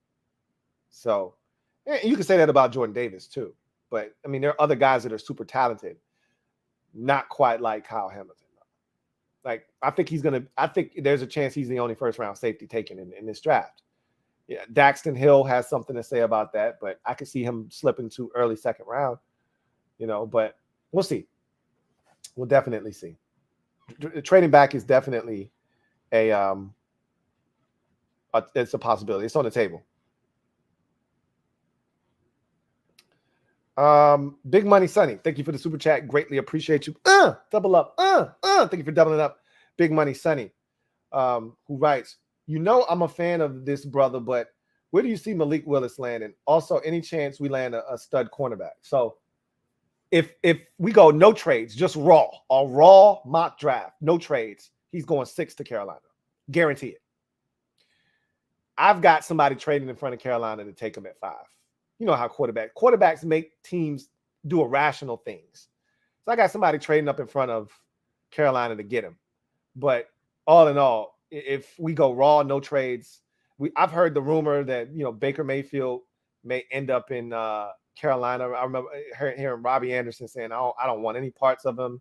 And people saying, hey, well, Robbie, it looks like y'all might be the front runners for Baker Mayfield. I don't buy that for 1 second. I think that's a smoke screen, them trying to make it seem like, hey, we ain't interested in him, so that a team doesn't feel compelled to come up in front of them. They're trying to play that, hey, we don't even want quarterback, man. I don't even know what y'all talking about, man. Y'all get out my face with that. We about to go get Baker Mayfield. We about to draft a tackle to protect Baker Mayfield. All along, their owner is like, man, y'all better go get me a damn quarterback. This Sam Darnold shit is not cool. They even had and he's a little bit of an airhead. Ben McAdoo is an airhead, right? So they asked him, is Sam Darnold your starter? And he's like, yes. And then he realized, oh shit, I'm not the head coach. I don't make that call anymore. So then he had to come back and retract that statement. He said, I told you guys earlier that Sam Darnold's our starter. I shouldn't have said that. I don't actually know. He's such an airhead, is Ben McAdoo. He knows football, he knows offense, but man, he's a bit delayed. Ben McAdoo. He might have had an IUP in school, but that's nor here nor there. The bottom line is the IEP. The bottom line is, I think they're going to take a quarterback at 6. Malik Willis goes 6 to the Panthers. Worst case scenario. That's what I think. He says, also, any chance we land a stud cornerback? There's clearly a chance. Anything could happen. We could take a corner at 11. We don't know what's going to happen. We could take a corner at 47. You know how I feel about Roger McQuarrie out of Auburn. I think he'll be there at 47. So, yeah, there's a chance. You could land a corner at, 47, at 11. I didn't think much of Benjamin St. Juste in the 3rd round. He turned out to be really good when he played. So who's to say that 4th round pick isn't a stud corner? You just never know. We'll see. Big Money Sonny, thank you for the super chat. Greatly appreciate you. My guy, Big Money Sonny, writes, been nursing a broken ankle. He says, so haven't caught your opinion on this. You all right, man? What you doing breaking your ankle? What you out here doing in these streets, man? Says, thoughts on the Debo situation. Me personally, I say, get that bread while you can. Will San Francisco move him? What's up with their fans? I'm going to really dive into this heavy on the podcast tomorrow. You know how I like to dive into those types of topics on the podcast, but I'll give you a little bit of a teaser. So what I've heard, because there hasn't, like most of the times when you get to these situations, there's a clear reason why the guy is frustrated. A lot of times it's just money, but it's, and sometimes it's off the strength of principle. Like, okay, I feel disrespected. You don't value me the way that I thought you should. I want out. Guys get in their feelings sometimes. I don't know if that's what this is, because the 49ers are like, yo, what y'all doing here? Like, we set to make you one of the highest paid receivers in the league. Like, his agent literally took the offer off the table. Like, we don't even want to talk. Stop calling us. We won't even want to talk. We just want out. So apparently there's a disconnect there somewhere in there. Something happened that he's not a huge fan of. And maybe it's just his usage rate or, how they use him. But that's something that's can't come up because people are grasping at straws. They don't actually know why. And we don't like not knowing why. In society, that's something that we just have a hard time dealing with. When somebody passes away and they commit suicide and you don't know why, like that's something that just, it's hard for you to just reason with that. Even though there's never a reason for that to take your own life. There's always a way that things can get better. But, when somebody leaves a note and they tell you exactly why they did it, you're like, that sucks. But okay, that's your mental state. That's where you were at the time when you decided to do that. But when you don't leave a note and you don't know why, that's the shit that eats at you. Like I was watching a documentary on Tyler Helinski, the former quarterback at Washington State who took his life. And he didn't leave a note, and he didn't show any signs of wanting to harm himself. He just did it. And his parents were left wondering why. His brothers were left wondering why. Nobody could make sense of it. His mom is like, he had to have CTE. She needed a reason. Like it was CTE. It had to be. There's no other reason. He'd been playing football his entire life. And that had to be what it was, because my son was happy. My son showed no signs of this. Like people want to know why. Why? Like when crimes are committed, I watch First 48. I'm a big First 48 guy. And the thing that people always want to know is why. Even the detectives that are solving the case. I know you did the shit. I'm not trying to prove that anymore. I got everything I need. I just want to know why. And when the dude clams up and like, I want a lawyer and don't want to talk, the detectives get pissed off because they just want to know why. Because a lot of times it's senseless. The reason that these crimes happen is senseless. So they just want to be able to say, man, this dude died over $3. This is dumb. Shit's got to stop.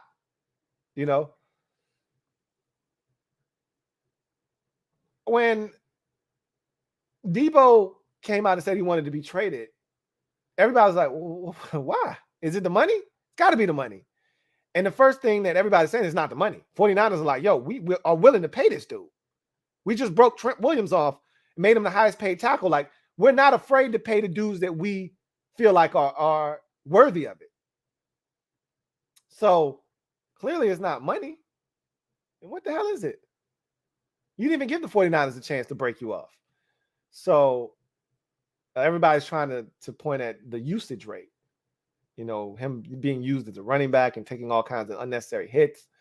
I thought he loved that role, to be honest with you. I thought he relished being a guy that touched it as much as he did. But maybe he's like, yo, y'all putting too much strain on my body. Y'all using me in all these different types of roles. I just want to be a receiver, man. That's what I am. I'm a receiver. Stop treating me like I'm a running back. Stop putting me in these compromising positions. I'm a receiver.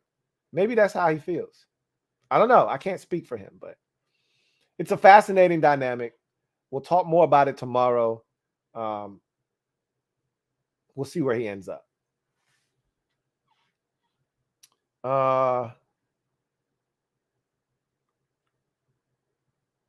Let's see.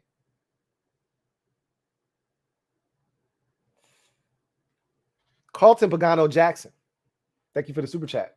Greatly appreciate you. My guy CPJ, thank you for being a member of the MOBB, who writes, one thing I can appreciate about Ron is when he tells us exactly what he wants every time.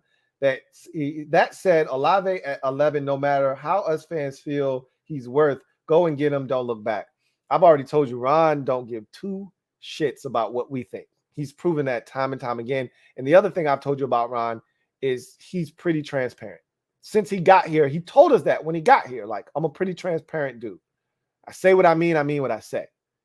Ron's been outside of that first little spell there, and I always just chalk that up that the man was fighting cancer, and that was his first few, bouts with the chemotherapy. I don't think he was in his right mind at that time. I think he had a lot going on. He was overwhelmed when he was, talking about not taking timeouts at the end of ball games and not wanting to get hurt, all that stuff. I didn't buy that. For whatever it's worth. But Outside of that, Ron's been pretty much straightforward. He's been a straight shooter with us. How he's felt about things, what he said, that's exactly what's transpired. That's how I look at this situation. I think he wants Chris Olave.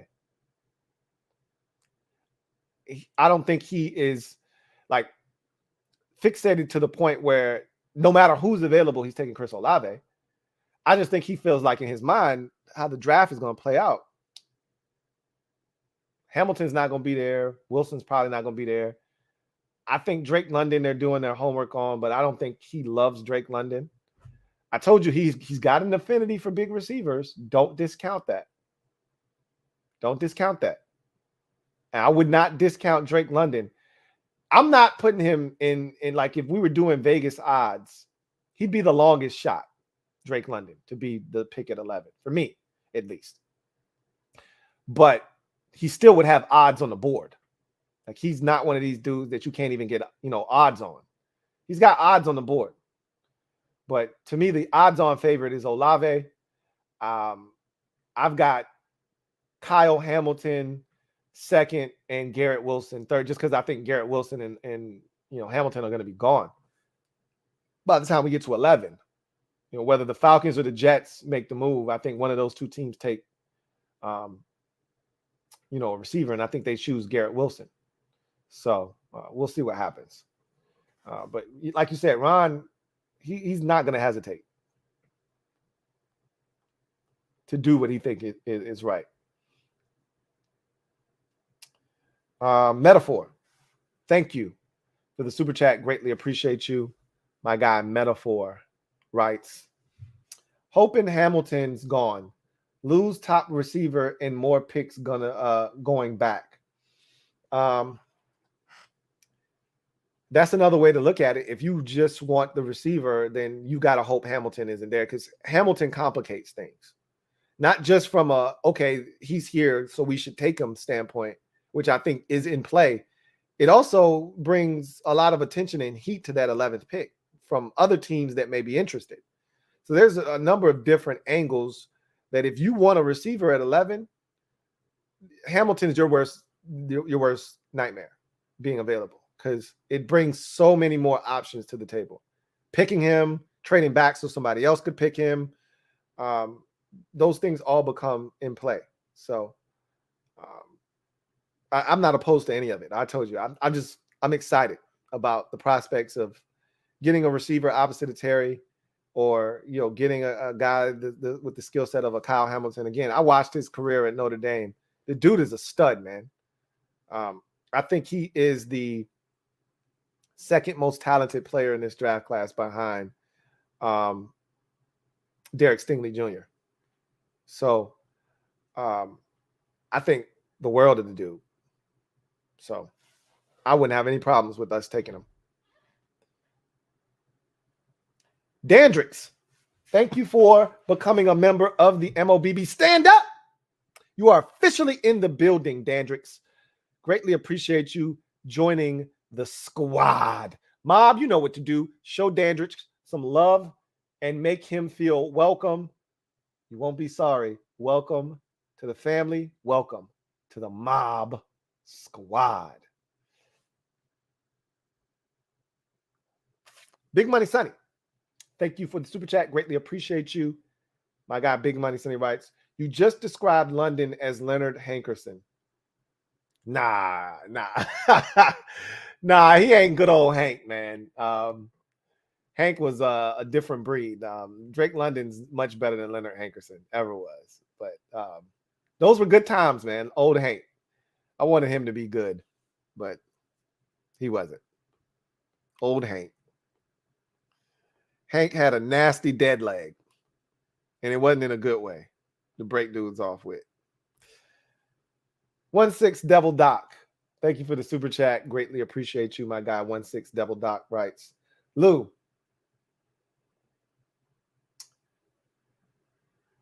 he says, you be mad if we traded 11 to KC for both of their first and next year's first and second, along with second and third this year? My wife said hi back.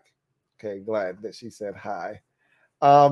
Would I be mad if we traded 11 to KC for both of their first this year, so that's 29 and 30, along with next year's first and second, along with second and third this year. First of all, you're not getting all of that for KC to come up to number 11. They're not even getting in the top 10 with that pick. You're not getting all of that. You would get you could get a first this year, one of their first this year. If you wanted both of their first this year, you could get it. But if you get both first this year, you're not getting a first next year. I would take one of their first this year, and I would take a first next year, and that would be it. If you do it that way.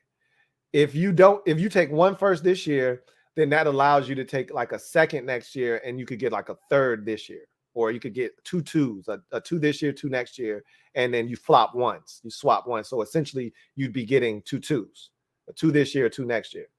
But I would say to hell with the twos.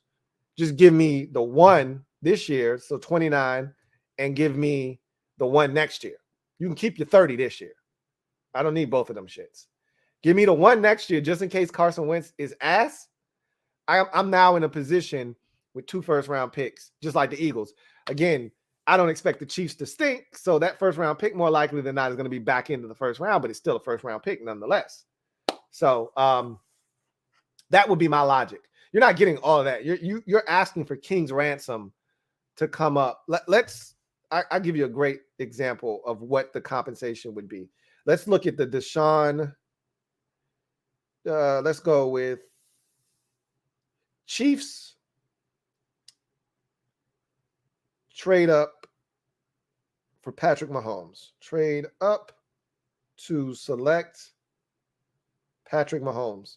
Because I think they came up to number 11, if I'm not mistaken, to get Mahomes. Number 11 or number 10. See, the Bills had the 10th pick overall. The Chiefs had the 27th. So it's in the same neighborhood. Let's see what the compensation was. So the Bills got the Chiefs' 27th pick. They got a 2017 third-round pick. So that was the same year that Mahomes was drafted, 2017. So they got a third-round pick that year.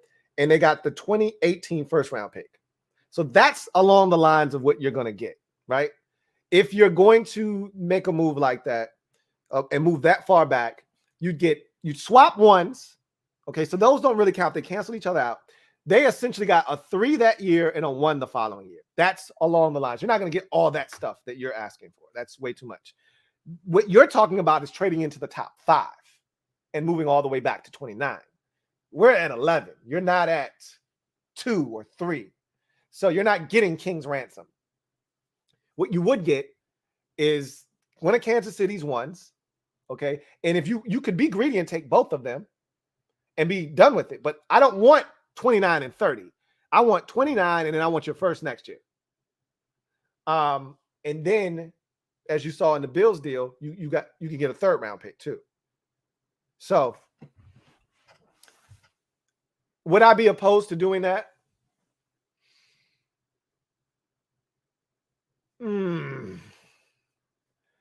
I could talk myself into that. That's a long way back, but knowing that you're going to get a first rounder next year and not knowing what Carson Wentz is going to be, that's comforting, knowing that I got 2 first-round picks. So I got a little bit more ammunition to work with, especially if I know I'm not going to have, the second-round pick if Wentz is good.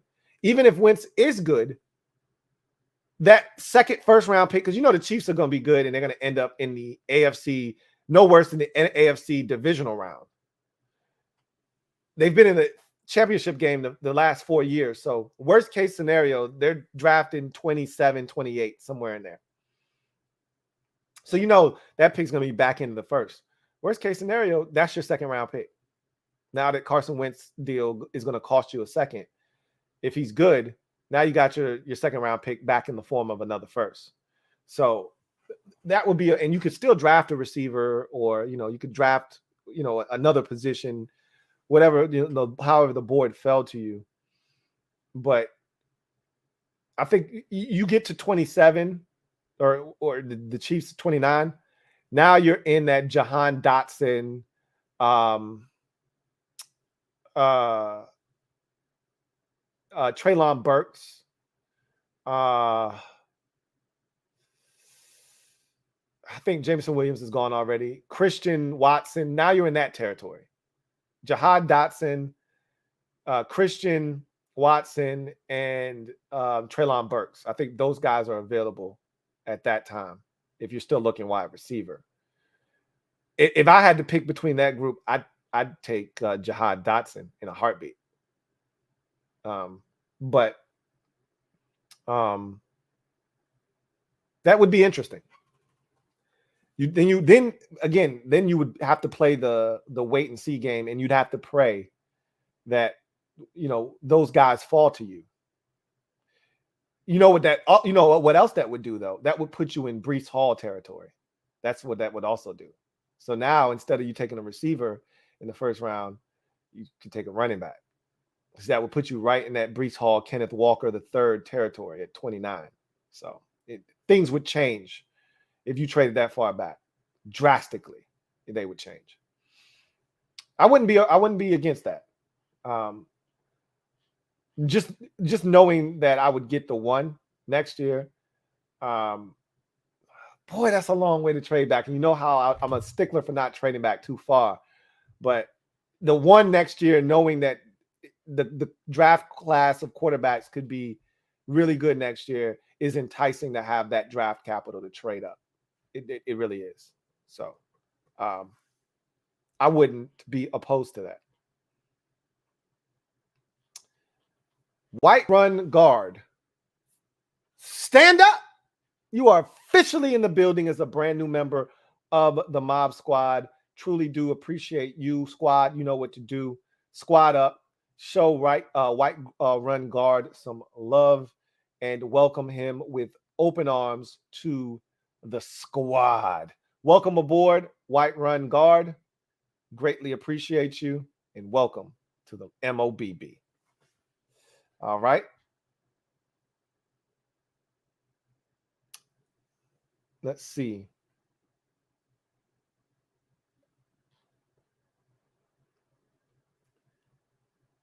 Got a super chat here from Phil Ricards. Thank you for the super chat, Phil. Greatly appreciate you. My guy Phil writes, "Hi, Lou. Thank you for being a member of the MOBB as well, Phil," who writes, "Hi, Lou. Do you think the O takes off this year, or do you think Turner is the issue, i.e. odd play calls when a straight up run will do? LOL, Williams." Yeah, I don't think that he's a problem. Scott Turner, that is. I don't think he's a problem. I do think, however, I've talked about this before. His situational, awareness, it lacks a bit. That is concerning for me at times. But all in all, I think Scott Turner's fine. I think it's hard to evaluate him as a play caller when he hasn't had a real quarterback yet since he's gotten here. That's been something that's been hampering us. And we've seen times where guys are open and Heineke couldn't get it there. We've seen times where guys were open and Dwayne just didn't see it. Guys are running wide ass open. And you need a quarterback that's going to be able to take advantage of that. And maybe we have that guy. Maybe we don't. We'll see. But it's the best quarterback we've had since Scott Turner's gotten here. That we can say with 100% certainty. And so now let's see, what happens. So do I think the O takes off this year? It has a chance to. It has a big chance, especially if we get a receiver at 11 and we're relatively healthy with Carson Wentz healthy. I think there is a chance, yes, that it takes off. Absolutely.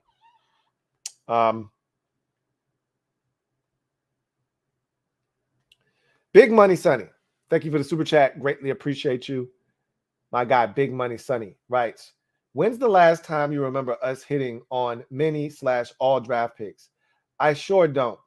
Any insight on who'll be returning kicks, punts next year?" I don't. That's a great question because Carter did such a great job last year. And the fact that they didn't even entertain bringing him back means they've got something planned. I just don't know what. Obviously, bringing Danny Johnson back gives them an option in the returns game. And Danny Johnson can return kickoffs for all intents and purposes. So maybe that was their plan all along. Is like, hey, worst case scenario, we'll see if we got somebody. Dax Milne was a guy that they put back there in the preseason last year. I don't know if that's something they would explore again, but he's not dynamic. Dax Milne is not dynamic. He's not running something back. Like every time DeAndre Carter touched it, you've like, hey man, this could go. I don't know. We'll see. So as far as that's concerned, maybe there'll be an option that emerges, but right now, I don't know. Maybe Curtis Samuel will get an opportunity to do that. I doubt it, but we'll see. As far as the last time we hit on many of our picks, it doesn't happen very often. I think the last draft that we felt really good about, and I may be putting my foot in my mouth here, but I thought we felt really good about the 2020 draft class with Chase Young, with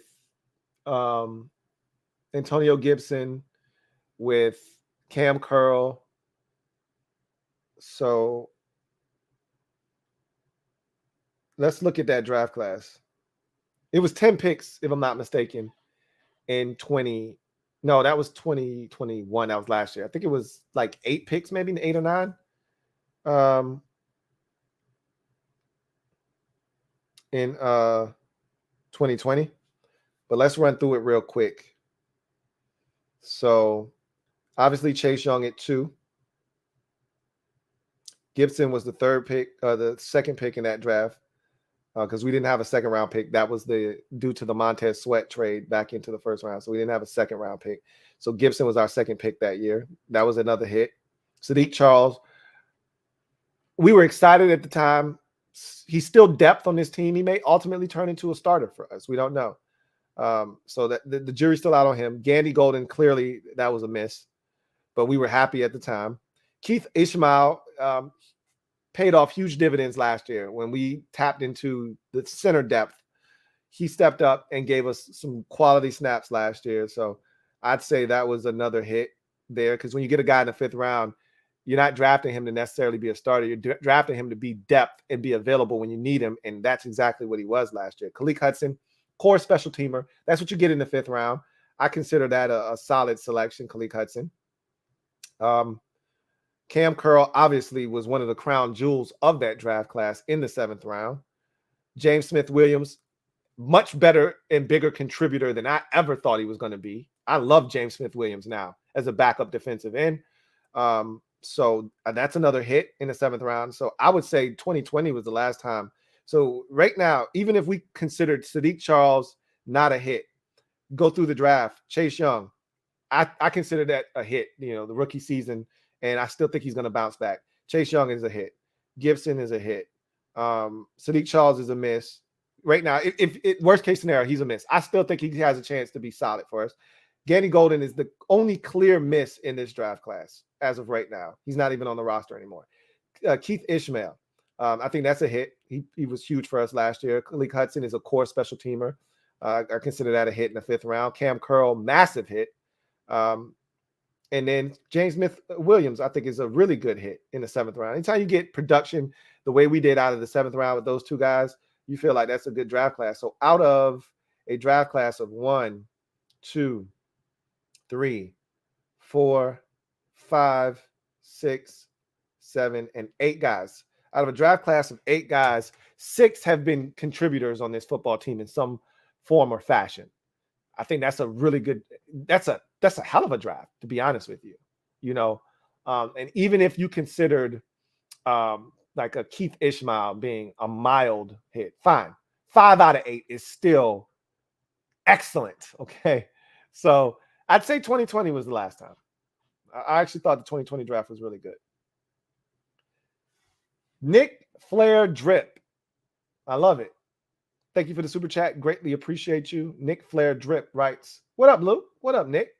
Says, "First time super chatting. Just wanted to show some support. Appreciate you, fam." Likewise, man. Thank you so much. Look forward to chopping it up with you, man. Don't be a stranger. Glad to hear from you, and love the name, Nick Flair Drip. Love it. Twain 2 Square. Thank you for being a member. Stand up, Twain 2 Square. You're officially in the building as a member, the newest member of the MOBB. Greatly appreciate you. Mob, you know what to do. Show Twain 2 Square some love. And couldn't be more excited to have you aboard along with the rest of the new members tonight. Really appreciate y'all joining us in Twain 2 Square. Welcome to the squad. Yes, yes. Y'all. Big Money Sonny, thank you for the super chat.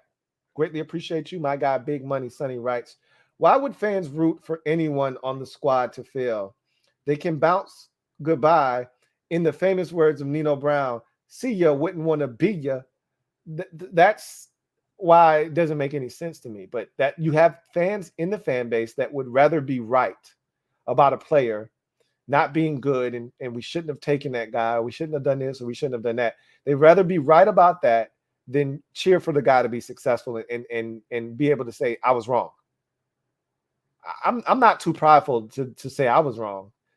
If Ryan Fitzpatrick would have turned out to be the best thing since sliced bread and we won 11 games last year and went to the playoffs, I'd have been so excited and I would have offered up a 00 in joy, okay? In sheer jubilation. But I knew that wasn't going to be the case. But I was rooting for him. I didn't have to root very long. I rooted for him all of 12 offensive snaps before he was done for the season, but I was still rooting for him. I don't give a shit about being wrong. If it's right for the team, if it's right for the team, I don't mind being wrong. But some people don't feel that way.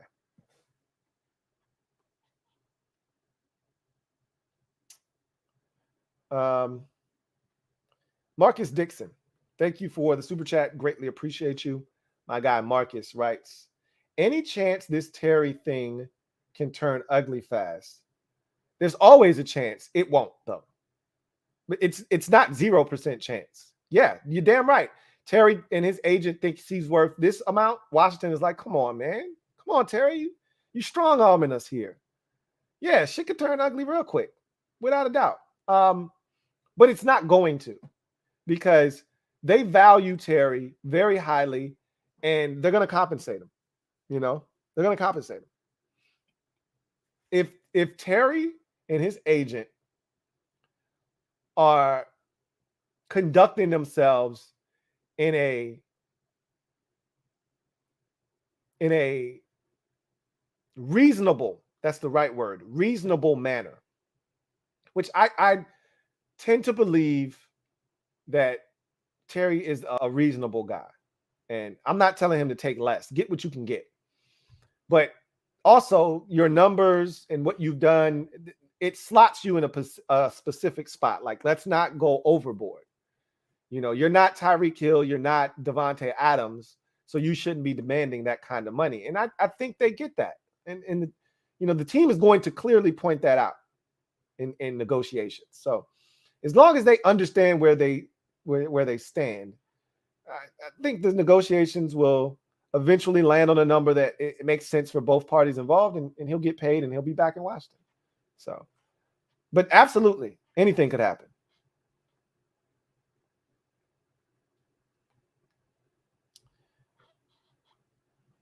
Mr. Nah, bro. Thank you for the super chat. Greatly appreciate you. Mr. Nah, bro writes, Lou, he said, we don't get a wide receiver in teams. I'm like, nah, bro. That's not what we normally do, but that's what we're going to do this year. That's what I'm guessing. Again, if Kyle Hamilton is available, I think you're right. Nah, bro, we ain't getting a receiver in the teens. But we'll see.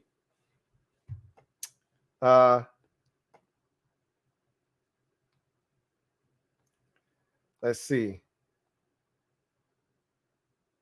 Got a super chat here from Derek Big Daddy Butts. Derek Big Daddy Butts. Thank you for the super chat. Greatly appreciate you. My guy Derek writes, if we had two, would you trade Terry Mack to the Jets for their first and pick 4th overall and their first in the second first round pick 10th overall? Would I trade Terry for 2 first round picks? Essentially, is what he's asking me. No, I wouldn't. Here's why. Because while you would be able to get you 2 damn good football players for Terry McLaurin, and it's something to entertain. Again, Terry is a known commodity. You're trading Terry essentially, and you're going into the abyss, the unknown. You could come out of that with Garrett Wilson, who has an upside that is greater than that of Terry. And you could come out of it with, somebody earlier said, hey, I would like to come out of this with 2 out of the 3 dudes. And he named Hamilton, Olave, and somebody else, maybe it was another receiver or something like that. And you could come out of it you would come out of it that way. You could come out of it Hamilton at 4, and then you could double back and get Garrett Wilson at 10. That'd be awesome. But what if Garrett Wilson isn't good, or is injury prone, or isn't as good as Terry? Well, you just gave away a guy that's a known commodity. Now, again, you would only do something like that because, again, it's not just the value of what you're getting in return for Terry. It's the message that sends to the locker room. Like, there's so many far-reaching consequences when you don't pay a guy to stay that has done it the right way. It sends a message that no matter what you do, you're not going to get paid here, or you're not going to be valued the way you think you should be valued. Like, there's a message, a clear message, and you have to understand the psychological aspect of moving on from a guy like Terry. You can't do it any better than Terry McLaurin has done it for this organization. Consummate professional. I think he's won the media, favorite player of the year award 2 years in a row. They love Terry to death because Terry gives long, breath answers, and he is a stand-up guy. You can count on Terry to play every week, no matter what's going on. I remember in 2020 when we were making the run to the playoffs, Terry had 2 bum angles, not 1, 2. And Terry went out there, made a hell of a catch against the Eagles in week 17 to help us win. He wasn't 100% then. Shit, he probably wasn't even 60%. And he was still out there. Terry fell on his head last year. Most guys are out for a concussion. Terry played the following week. I'm not saying that, guys can help it. If you can't, hit that baseline on the test, then you're in the concussion protocol. It ain't nothing you can do about it. But still, I said all that to say this. Terry's reliable. First of all, he's a hell of a football player. Let's not discount Terry like he's not a stud. Terry's a hell of a football player. He's reliable. He plays every week. You know what you're getting. He does all the little things. He blocks. He does all the dirty work, pays attention to the little details. But he's an ambassador off the field, and he's a leader in the locker room. We've seen the videos after a win. If it ain't Jonathan Allen presenting Coach Rivera with a game ball, if it ain't, Jonathan Allen or somebody, it's Terry stepping up. Hey, let me address the team real quick. Hey, fellas, this is just one win. We got to do this again. But this shit feels good. But we know we got to keep working, fellas. And we got to come back Monday ready to work, do it again. Everybody in here, 3 on me. 1, 2, 3. You know what I'm saying? Like, we've seen Terry do that. So he's not only on the field, face of the franchise, he's also a vocal leader in the locker room. A guy that sets the example with how he does things the right way. So trading Terry, getting 2 1s, that's awesome. But there's much more impact to a Terry McLaurin than just the value of what you can get for him in return. So, nah, I wouldn't do it. Metaphor. Thank you for the super chat. Greatly appreciate you. My guy Metaphor writes, I want the Ditka 99 trade with skins for Ricky Williams. That was highway robbery, is what that was. He essentially traded us his whole entire draft and went home with Ricky Williams. You'll never see that again, ever. It was like the sequel to the Herschel Walker trade, where the Cowboys absolutely fleeced the Minnesota Vikings. It was like the sequel to that. You'll never see that happen again. Big Money Sonny, thank you for the super chat. Greatly appreciate you. Greatly appreciate you. My guy, Big Money Sonny, writes, happy 420, Lou. Do you get down with the chronic? Nah, but I know about the day. I know a lot of people that do get down with the chronic. So it's a lot of people celebrating 420. He says, I sure am. Since I'm nursing this ankle, I broke it thinking I could still break dance being 47 years old. Oh, you had to learn the hard way that you want a young man. It happens to the best of us. I'll tell you a quick story. I'm not as old as you are, but I'm getting up there. I'm 35, right? So take my 35-year-old ass out on the basketball court with my nephews. They trash. So one of them at least is. My other nephew, he got a lot better since the last time I played with him. But anyway, we out here playing basketball. Most of the cats on the, it's me and a bunch of family members. Most of these dudes is ass, So I'm thinking, take my 35-year-old ass out on this court and dust them real quick.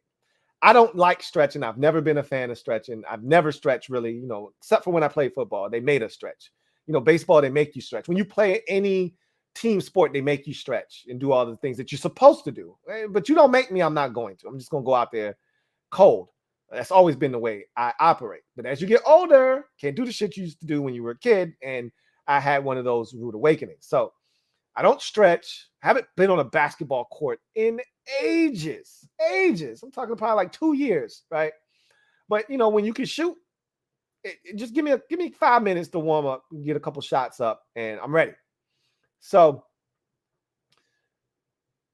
I get out there, and not even 5 minutes in, and I want to say the first 3 possessions of the game we're playing, I got one of my nephews in front of me, and I'm about to take his ass to the cup. Really, I want to take you to the cup early to establish I can blow by you so that you give me space so that I can get my jump. Because really, I just want to shoot. I don't want to go to the rim. People get hit in the mouth. I'm not getting paid for this shit. I don't need a black eye. I don't even need to have a loose tooth or bloody nose. So I really don't want to be amongst the trees. So I really just want to take you to the rack once, establish that I can blow by you. Now you got to respect me. Now I can shoot. So I go to blow by him. And my hamstring says, up. No, you don't. Told your dumb ass to stretch. You think you're a young man? Sit your ass down. That hamstring grabbed my ass. I finished the game, but man, I was on one leg, essentially. I went home and that hamstring was tight for 2 weeks. I said, I'll never do that shit again. So sometimes you get a nice little awakening, a nice little reminder. Bitch, you not 25 no more. Point taken. Loud and clear. Heard you. Don't worry about it. Won't do it again. You had one of those moments. So unfortunately, you broke something though. I didn't break a thing. But I'm glad that you're doing better now and you're nursing it. Hopefully it heals properly and you'll get back on your feet. But he says, man, I need to give these streets up. Yeah, you too damn old to be in these streets breakdancing, man. Yeah, cut that shit out. Okay. Every now and again, you can remind the young youth of America, hey, back in the day, I had it. Ain't nothing wrong with that. But don't go too far now where we break your ankles and shit. All right. Just keep that in mind. Marcus Dixon, thank you for the super chat. Greatly appreciate you. Double up. Thank you for doubling up. Marcus Dixon, who writes, who are you more intrigued to see go where KT or Walker? Kayvon Thibodeau or Walker? I'm intrigued by Walker because of what he did at the combine. He lit it up. and he played on a super talented. I don't know if we've ever seen a defense this talented come into the NFL, because that's literally what the Georgia defense did. Like, I think they've got 6 dudes from their front 7, both of their defensive tackles, one of their edge rushers, both of their middle linebackers, 3 of their middle linebackers. Okay, one of them in Tyndall wasn't even a starter, and he looks like a second, third round pick. You got Quay Walker, you got N'Kobe Dean, you got Tyndall, you got Devontae Wyatt, you got Jordan Davis, you got Trayvon Walker. These are all front 7 dudes. Okay, I just named like 6 guys from the front 7. Then you have LouieTeeNetwork from the secondary. Like, that defense is loaded, and they're all coming to the NFL this year. It's crazy. So I think some of his production numbers not being, what you think it could have been is just solely based off of the fact that he played with so many talented players on that defense. It's ridiculous. So I'm more interested in Walker. I'm not the biggest Kayvon Thibodeau fan, honestly, but we'll see what he turns out to be. All right, so that's the last super chat. Y'all having some real good comments. Y'all talking R&B. That's my shit. I'm in here as I'm scrolling. I'm reading what y'all talking about. Y'all got me intrigued. But anyway, I digress. That's the last super chat. I'm going to go ahead and get out of here. Allow y'all to get back to whatever it was you were doing before I interrupted you. Probably some sleep. Shit. I've been on for 4 hours. I didn't even realize. Again, time flies when you're having fun. Anyway, remember, tomorrow, 9 p, we'll be live for Super Friends, NFC East Super Friends stream. Should be a ton of fun. Y'all know y'all got to come out. It's on my channel, so y'all got to come out, represent, hold the kid down as always. Looking forward to doing it. I'm probably going to have to eat a little bit of crow because I was out of pocket the last time, and the fellas did not back the kid up. So there will be a little bit of that, but trust me, I'm still going to give it to him raw, unfiltered, and uncut, because that's what I do. So I'm going to represent for y'all as I always do, but should be a ton of fun. Looking forward to doing that. But in any event, I am a Washington fan, etched in burgundy and gold. My Washington spirit will never die. Washington spirit will never fold. Until we meet again, post up and take command. You guys, enjoy the rest of your night. God bless and good night.